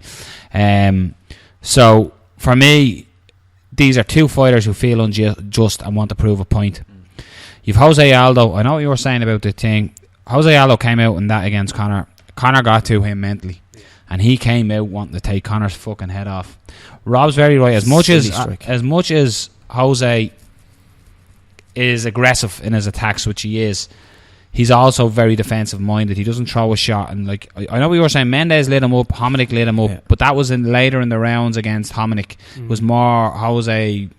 He used to fire in the later rounds. Aldo in that fight, remember he was at the press conference and he got taken back because the weight cut was he basically couldn't do it at the press conference. So as well, he was fucking fucked in that fight as well. But I just think I'm gonna go with Jose in this one. The reason why I'm going with Jose is I just think he feels so unjust and so irate by his performance against Conor, and the fact that he didn't get an automatic rematch. And I said it when it happened, when Conor was being paraded around the ring when he won and stuff, and he was celebrating with the tricolour and with his team. I thought one of the first thoughts was I was kneeling on the ground crying for Conor, but I thought I feel sorry for Jose Aldo's next opponent. So he's sitting on that feeling for a long time, and I just think he's going to come in. Rob nailed it with his takedown defense. His takedown defense is phenomenal. Frankie Edgar's takedowns are phenomenal. Frankie's striking and movement is phenomenal too. Jose Aldo will incorporate leg kicks to stop that movement. Well, with the leg kicks, you worry about the takedowns, but Jose throws that kick just like so quick. No telegraphing. He doesn't leave it there to admire it. He just kicks it, bang, it's back. So I think he when I watch Jose, he fights and there's a pattern. He gets the pattern and he attacks in like machine gun fire. Do you know what I mean? Yeah. He weighs you up, he closes the angles, and then like bang, bang, bang, bang, bang, bang, and then steps off, sees, and then goes again. While Frankie Edgar's movement, he's constantly moving. So that's what I'm saying about the leg kicks. I think he's going to chop the leg down to stop the movement. I think it's going to go late, but I think Jose Aldo's going to stop him. And I think he's going to stop him in round 4. I think it's going to be a fucking barn burner, and I think this is why this was made. It's a 3-round fight. It's a 4-round fight because it's a title fight. It's an interim title fight. 5-round fight. It's a 5-round fight because it's a 4-round fight. I was like, what the fuck's 4 rounds? No. Yeah. This is the fact. This is the reason it's an interim fight. So this will be 5 rounds. I'm telling you now. I forgot about that. Yeah, don't worry about it. I'll let you know. We can edit that you go, yeah, no, you're right. But crazy though. This is a crazy fucking. Well, this has to be a fight. This has to be a fight. That is a 5-round. No, yeah, it's 5 rounds. But even more reason why I'm picking Frankie. Because you think he'll tire. Yeah. Well, I don't know. I just look at Jose Aldo and I just think he's got this fire burning in front of him of unjust. And but I think he's like when he fought Conor, he was aggressive. Edgar hasn't come out and been talking shit really. Do you know what I mean? And that's not his style. It never really has been. I'd love Frankie Edgar to win this because I'm a big Frankie Edgar fan. I think he's fucking great for the sport. But I just think Jose Aldo is a man who wants that belt. He wants to fight Conor again. And the only way Aldo gets to fight Conor again, there's 2 scenarios. He loses this and Conor loses against the possibility of the two of them. Yeah. But then you see, Conor's still the champion of featherweight, so he's going to drop down and fight Frankie. So his best route to get his shot back at Conor is Frankie Edgar. And I just think he's like someone out for vengeance. He won't be stopped. And I just think that Jose Aldo here, he has the win over Edgar, so he knows he can already do it. And fighting someone that has beaten you you have to take that into consideration too. It is in the back of your mind. As much as you're coming in confident, you know a guy has beaten you before. But I just think this is a barn burner. It's fight of the night for me. And I'm going to go with Jose Aldo, and he's going to stop him in the 4th round. Very good. He's going to take that leg away and movement, and he'll just pick him apart. What's the odds on that fight? Yeah, we'll get that. I think it's close enough. Jose Aldo 10-11 and Frankie Edgar 5-6. So basically, yeah, it's even. tight, yeah. It's that tight, yeah, I it's don't basically even, yeah. It's not very much fucking difference. tight. So moving on, then we've got the women's title up for grabs. So Miesha Tate obviously has fought her way up to get this. A lot of people were surprised when she beat Holly Holm, most notably Carl, against Amanda Nunes. So this is it's a good fight, I think. It's not my go first, is it? I don't know. I just think. Well, you went last, so it's your go. Okay, so I just think Miesha Tate has fought her way up this long that I think Amanda Nunes, she's called the Lioness. I think she could be going into the cage with a pack of fucking lions, and she's still not getting that belt off Miesha Tate. She ain't giving this fucking gold up. To win the fight the way she did against Holly Holm in her last fight to get the title, she fought through adversity. We also spoke to Holly. You got to give, I think it was round 3 you would have given to Miesha Tate where she slammed home. 10-8, wasn't it? There was a 10-8 in there. Yeah, so like Tate is legit, and I just don't think Amanda Nunes. I like her style. She can be reckless. She's a bit of a fucking bulldog. Yeah. But I just think Miesha Tate will play on that. Like Miesha's wrestling is great, and her striking looks good too. Like she's her striking got a lot better. So it'd be good to see. And I just think Miesha is she's going to win the fight, and I think she's going to choke her out. She's going to rear naked choke her. Sleepy time. Yeah. No, I'm in complete agreement with you. I think for Amanda Nunes, she's a very, very competent fighter, but that's the perfect word to describe her, is competence.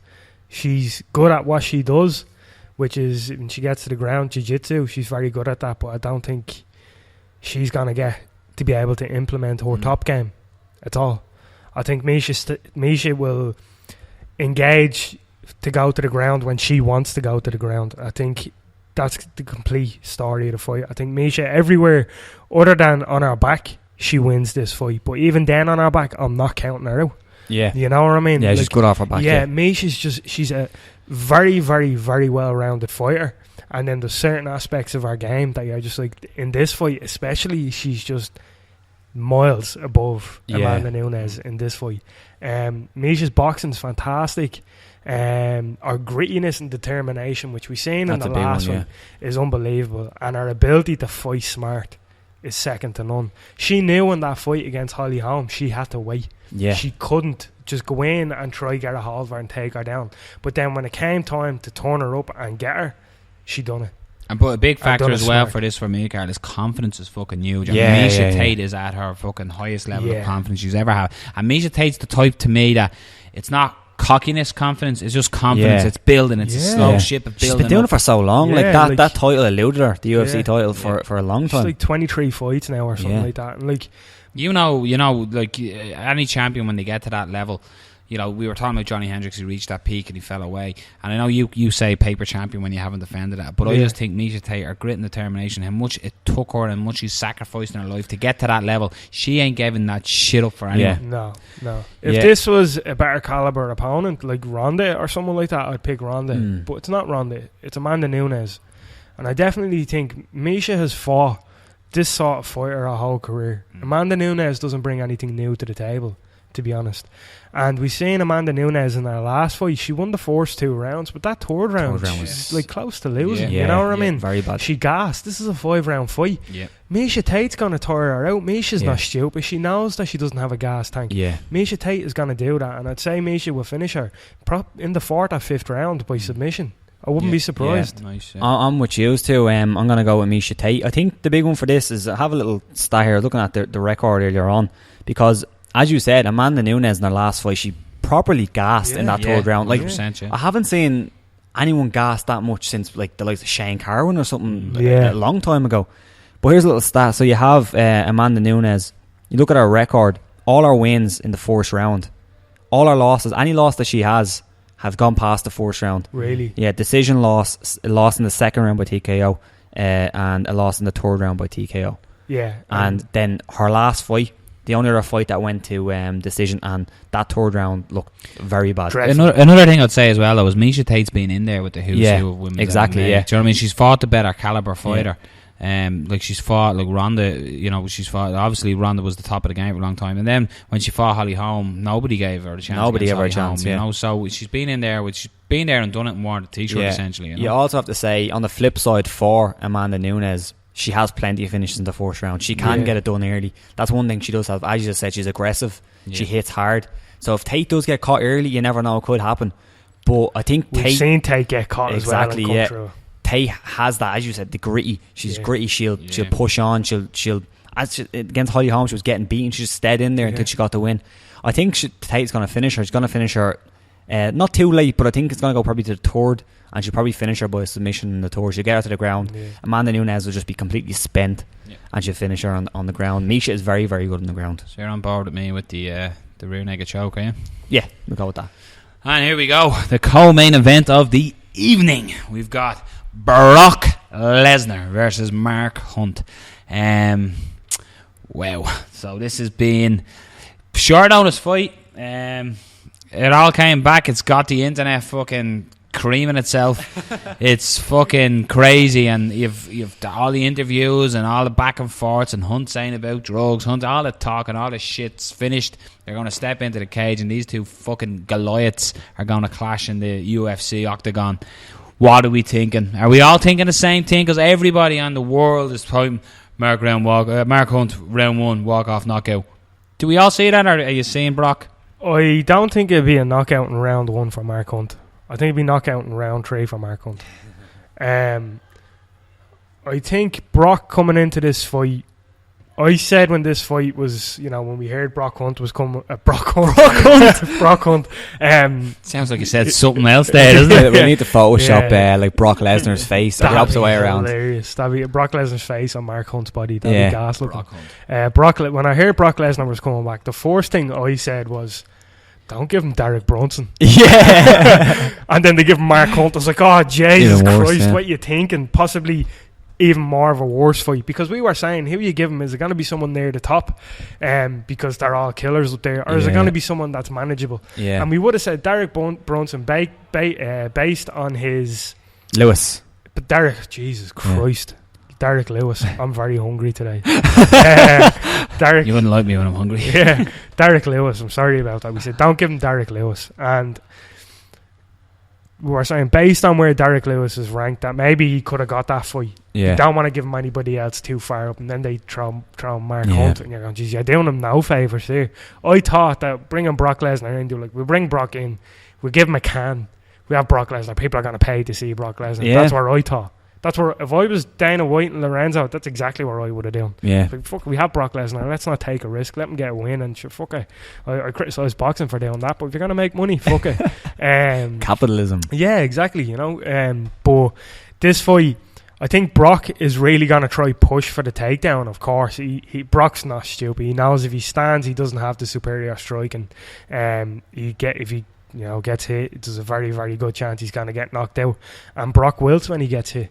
We've heard about Brock in camp. There was rumours of Pat Barry being given out to when he struck Brock in training. They were like, no, you don't hit Brock. Yeah, sure. Brock came out and said that he doesn't really spar that much in training. He's like, I'll leave that to the fight, which is smart. But then it is smart, but also, he's a wrestler, and we've seen him wilt when he gets hit. When he got hit, pain is pain. I understand that, but also being afraid of getting hit, that's a different thing. And I think in Brock's case, that's where it is. It's fear of being hit, and we know at Mark Hunt, you're gonna get hit.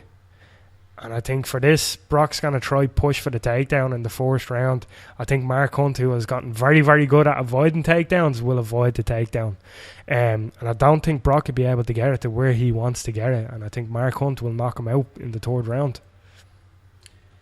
I'm in the same boat. I'm going to go on Mark Hunt. I do think it's an intriguing fight, because I do think Lesnar definitely has a chance. I think it's silly for people to say that he has no chance, considering who he is. A man that size, has the wrestling background. We know Hunt has struggled with wrestlers in the past. He has got a lot better, but he has struggled with wrestlers. There's no doubt about that. It's on paper. We've seen it. Hunt is good at stopping the first takedown. It's when you chain your takedowns together is when you'll get Hunt to the ground. He's got better at getting back up to his feet, but with a guy like Brock Lesnar on top of him, you know, it's going to be difficult. But I do think he'll be able to stay away from that. As you said, Brock doesn't really like getting hit, and Hunt can hit people. Like it's not like it's a one big shot. Hunt will throw combinations and he'll land. So that's the reason why I'm going to go with Hunt. And I also think that with Brock Lesnar, we talk about him being a former champion, but how long has he been off? How long has he been off from, you know, actual competition? He's obviously been wrestling, but, you know, competitive competition. A long time. It's been a couple of years. So, yeah, and he didn't leave on the best of terms either. He left getting kicked in the stomach by Alistair Overeem. So, it's not like he's coming back. It's not like he finished his career, retired the UFC title on top. He went out on a 2-fight losing streak because of health reasons, and now he's coming back. He says he's healthy. That's great, but I think Hunt has just turned into a better MMA fighter than Brock Lesnar at this point, so I'm going to go with Mark Hunt. I think he's going to beat him by a knockout, and I'm going to go first round. I don't think it's going to be a thing where, you know, it's not going to be that competitive. I think Brock Lesnar might be able to, you know, maybe get a clinch and try, but I think Hunt will catch him with something, and Brock will do what he done against Overeem. He kind of wilts up against the cage, and then Hunt finishes it. I think Brock Lesnar is going to come out in this fight light on his toes, use his Muay Thai and movement, and outstrike Mark Hunt. The alarm clock goes off, and now look. But before you go as well, just to keep in perspective, one thing, Faraz Sahabi actually came out and done a video and said that Brock Lesnar is going to beat the brakes off Mark Hunt. I'm delighted you said that, and you've ruined what I'm about to say. So thanks very much. Edit that.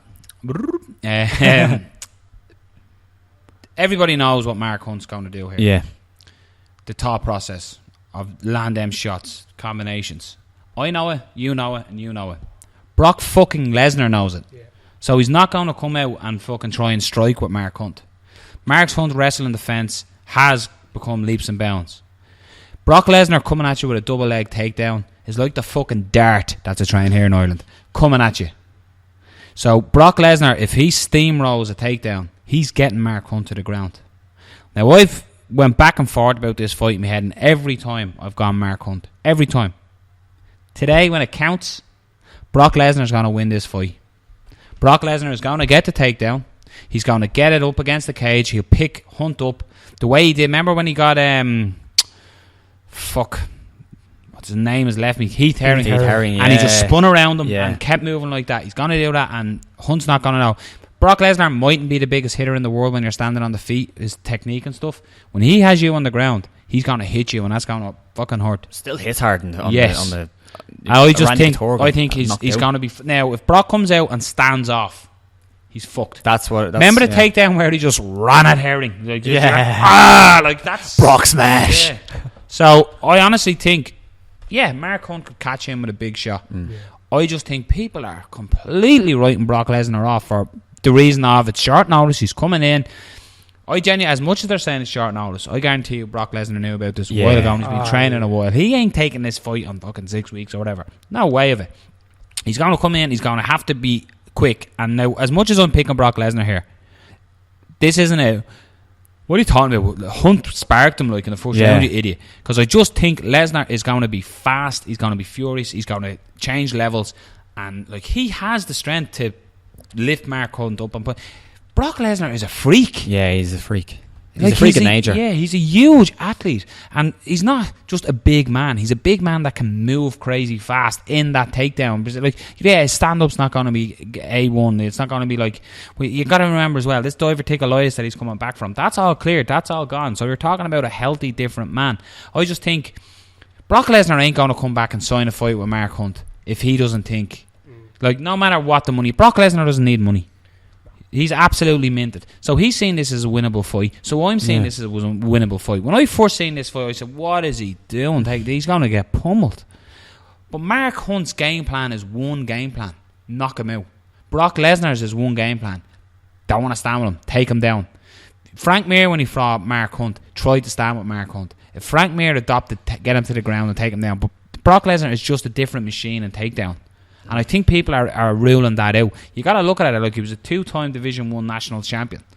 his wrestling is fucking number one, on point. When he comes back into the heavyweight division without even having a fight, you're looking at the best wrestler in the UFC. And that's what Mark Hunt is up against. That's Mark Hunt's kryptonite. Fair enough, he has got better at it, which he has 100%. But have you got better at it when you're fighting a wrestler of that caliber? If Mark Hunt lands a shot, yeah, it's over. Brock will wilt away. And that's not a bad... Like, Mark Hunt hits you, you go asleep. Like, you know what I mean? You go, you go. That's the end of it. But I just think Brock Lesnar is going to close the distance. Hunt is going to try and land big. Lesnar will change. He might even go like a low single leg pick and drive through it. And I just think he's going to have ferocity. But if he doesn't get it done in the first couple of takedown attempts, that's where the danger boat comes in. Yes. But I think Brock Lesnar's going to get the win. He's going to tire Mark Hunt out and he's going to ground and pound and finish him.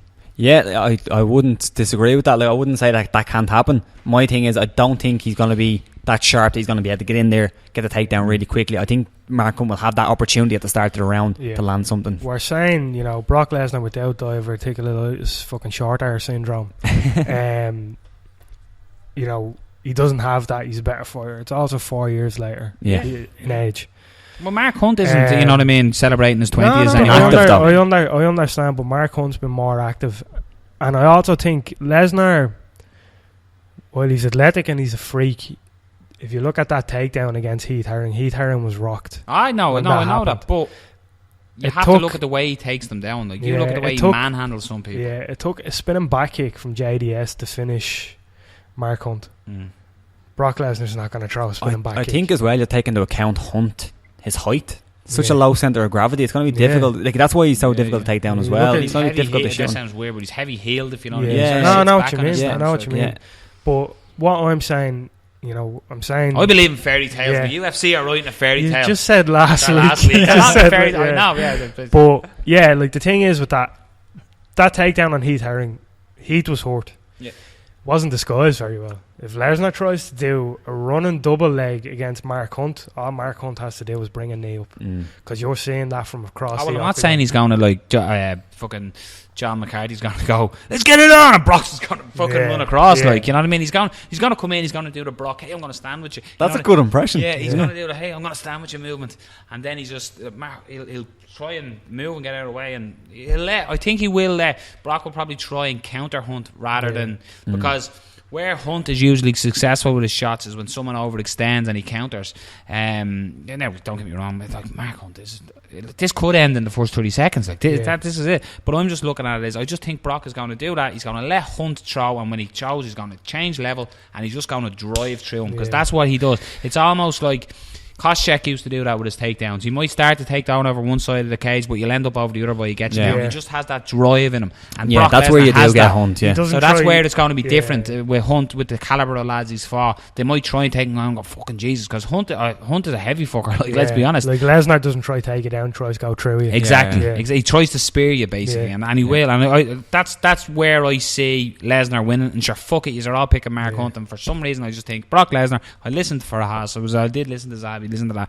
And I just think that it is perfectly reasonable that it can happen. Of course. And heavyweight. But and as well, like, look at the second fight with Frank Mir. Like, beat the fucking brakes off him. And Frank Mir was, big then too, you know what I mean? So, and he absolutely pummeled Frank Mir. I have a feeling that our picks are going to be all over the place for this card. Meaning the results, like, it's such a tough fights card. Are so close, easily. I just think Mark Hunt carries that freak power. I think if Lesnar even fails a jab, he's going to wilt. Yeah, that's what I think. Yeah, and every fight stands on. Even if it's not a big punch, I think Lesnar will fit. I just don't think Lesnar likes getting hit. You know the fuck likes getting hit though? No, but I know. He doesn't react well to getting hit. He doesn't. You've seen it in him. He's wilted away. He wilted against Overeem. He wilted against Kane. It has happened. You've seen and it. with Carmen, he come back in fairness. But this is Brock 4 years later. It's a difference. Great fight though. Great fight. Yeah, it's intriguing. I absolutely love it. Fucking right, I do. Deadly. But I just, you know what, I just think he's not coming back for nothing. Do you know what I mean? It's not going to come back to get knocked out in 30 seconds and then whimper off. I'm sure that's his intentions, but you started watching Game of Thrones. You know everybody dies. Spoiler alert. Yeah. But everybody's dead. Everybody. Life is dark. There's just the camera crew just on the fucking werewood trays. There's nothing happening. Yeah, life is dark. The old White Walker fucking Batman in the Lego movie. Darkness, no parents. Right, let's pretend we're moving on here steadily and edit all that out. Your main event of the evening. We've got champion versus the man who has never lost his belt. So you've got champion versus champion. You've Daniel Cormier, DC, against John Bones Jones. Your main event of UFC 200. Basically, Daniel Cormier won the belt because John Jones likes white powder and driving. So he's embraced them demons. He's come back. His first fight back was against Ovince St. Preux. Daniel Cormier was extremely critical of everything that he'd done in the fight. I honestly think it was ring rust. I honestly think it was the level of opponent he was fighting. So yeah, I went last. Yeah, I went with Brock last. So I'm gonna go here. I think it's gonna be a more competitive fight than the first fight because I do think it might take John Jones a little while to get the motor running. But when DC starts putting it up to him, I think DC is going to try and close the distance. Almost Randy Couture style fighting. Keep it dirty. Inside boxing. He done well. Roman style. Yeah, he's going to try and fight it that way. To try to keep John from using his reach. I think he has to do that. But I think he's going to be aware now that John Jones is going to try and take him down as well because he's done that previously. And I think it might take John a round and a half up to 2 rounds before he gets going. And then he'll get going. And then I just think wowment is going to happen. Yeah. And I think it's going to be a great battle. I think John Jones is going to get the win. And I think John Jones... am I going to say decision or late stoppage? That's where I'm unsure. I think he finishes DC in the 5th round. And I think he's going to look amazing doing it. I just think, like I said, I think he's going to start slow. DC will be having a good round and a half. And John Jones will eventually... He's going to reawake the bones and he'll come back, and I think John Jones is going to pick him apart. Leg kicks, spinning elbows, you know that standing elbows. He's going to do that oblique kick to the knees constantly, take out his knees, upset people doing it, and I just think he's going to work Daniel Cormier like Daniel Cormier has never been worked before. Boom, John Jones. I'm in agreement now. I'm going with John Jones. I think Jones didn't look well in his last fight. Simply ring rust is part of it. I don't know how big of a part that had to play, but I also think Ovince St. Preux is a very awkward opponent. Ovince St. Preux is an awkward southpaw. What does he do? Everybody knows he's an awkward southpaw. Comes in against John Jones, best in the business. I'll fuck him even more and I'll fight orthodox. That's really done. A very awkward. Very awkward. Exactly. If you think he's awkward on southpaw, what's he like on fucking orthodox? And I think Ovince St. Preux just made that fight very fucking strange and awkward and just a weird fight generally. Yeah, it was a strange one. It was just a weird fight, but there was never a moment in that fight when John was ever in trouble. There wasn't one moment when he was in trouble. John absolutely dominated that fight. There was no doubt about who was winning it. I think in this fight coming up against DC, I think DC is definitely going to push the pressure more. He's going to try close her in. He stepped a little bit. He stepped back too much in the last fight with John. Yeah. But we've seen people try to pressure John. And what has John done? He's finished them. Mm-hmm. And he's taken them down. Like, even that fight, the perfect example is the Gustafsson fight. Alex took it to him. It was back and forward, absolute war. But Alex is long and rangy and he could afford to do that. You know what I mean? DC is short and stumpy. He can't. He won't be able to do that. And even Greco-Roman style, as you said, now in there, we need to remember John Jones' elbows and knees are absolutely nasty. Yeah, it's going to be Pantera, vulgar display of violence. Nice, it's a great album. Nice, listen to that album. But this is going to sum up that fight. I think DC is going to be bloodied. He's going to take some elbows in the clinch. It's going to be a bad fight for him. I don't really see much of a difference from the first fight, to be honest with you. I'm going to say decision by John Jones. John Jones decision. Yeah, I'm the same boat. I think this is probably the most straightforward pick of the card, strangely. It could go completely different, but I do think there was questions, as you said, after the last performance, and I think Carl hit the nail on the head.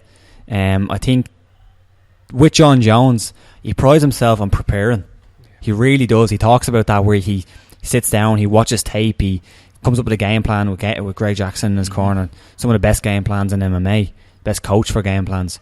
And I think taking that fight on short notice, that's one of the reasons why they don't usually do it, is because John Jones really studies his opponent and takes him on. He studied Daniel Cormier for so long. Like, he knows how to fight Daniel Cormier. They fought before.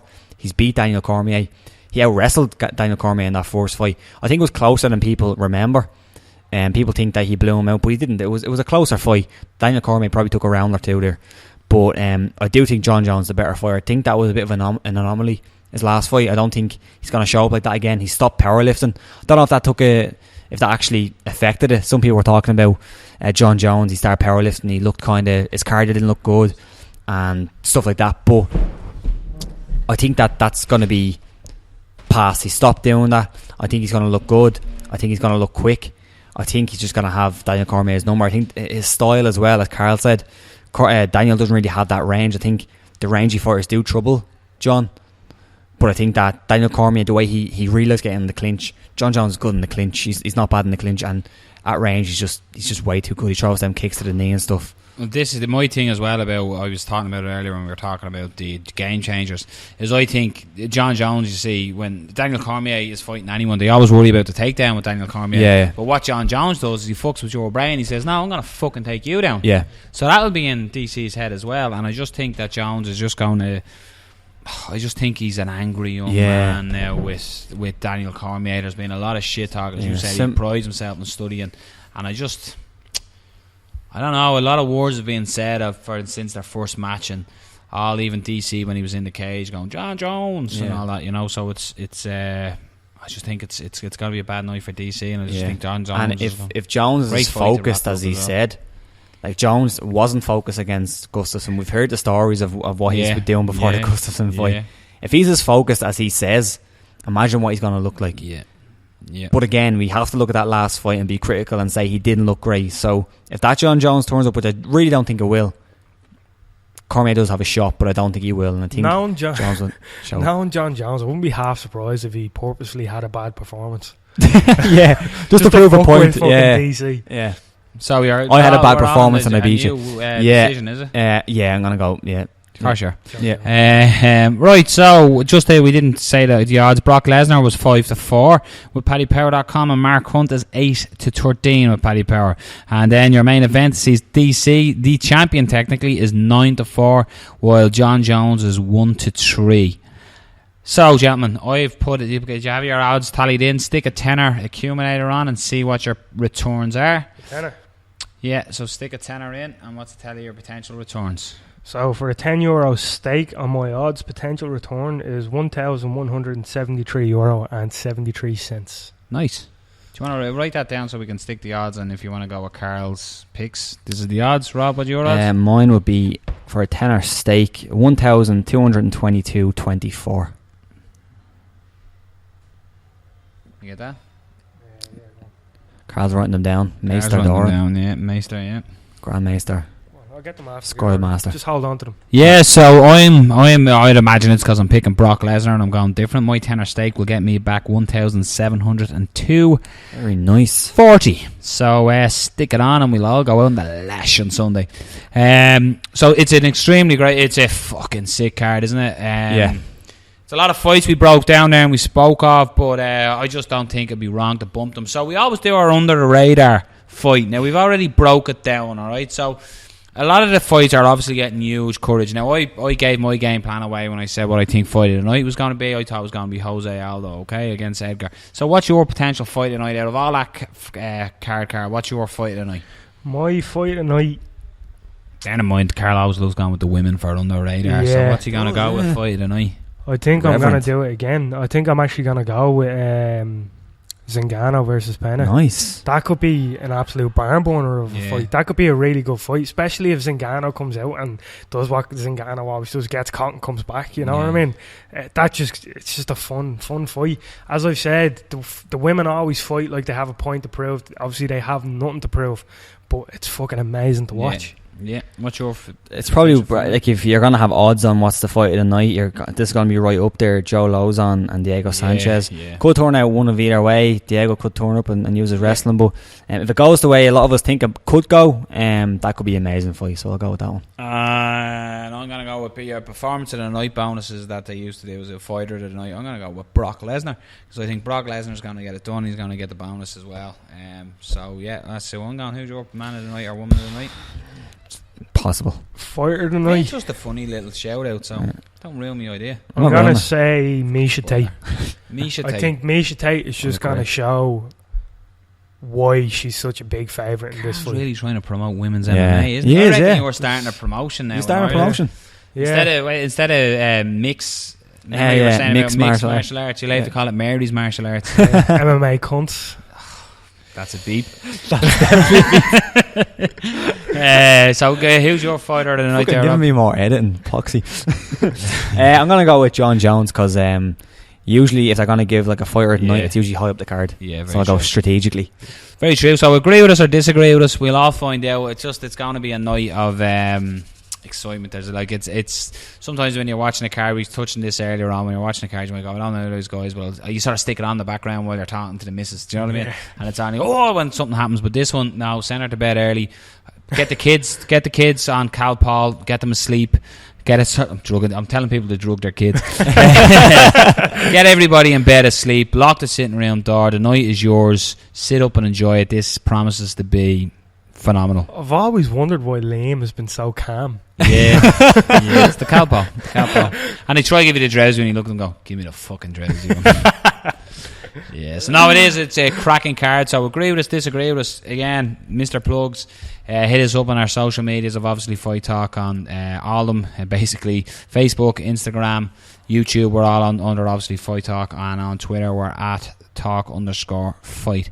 So gentlemen, that's going to sum up this episode. Episode 25 is going to be in the books. Yep. We're going to be coming at you with more content because there's a shitload happening this week. So again, a big shout out to MMAmix.com, who basically share everything we do. Check them out for all your MMA needs, be it Europe, be it the worldwide. Check it out. It's got everything. It's got BAMMA, Bellator, UFC, World Series. It's got everything. Just check them out. And thanks again to Whiskey Fair here. If you want a good pint, Carl can vouch for a good pint of Guinness. I can vouch for a good large bottle of Bummers. Great food as well. Great bar. I got a blackcurrant cordial the other day. And didn't get, well, we won't say that just in case. Get someone sacked. Always great music on. So hit them up, come down, check it out. So again, Dublin, you've been beautiful. Say your good nights, Mr. Palin. Good night. Say your good nights, Mr. Doran. Good night. And ladies and gentlemen, as I have been wrapping up recently, Fedor! This means Fedor.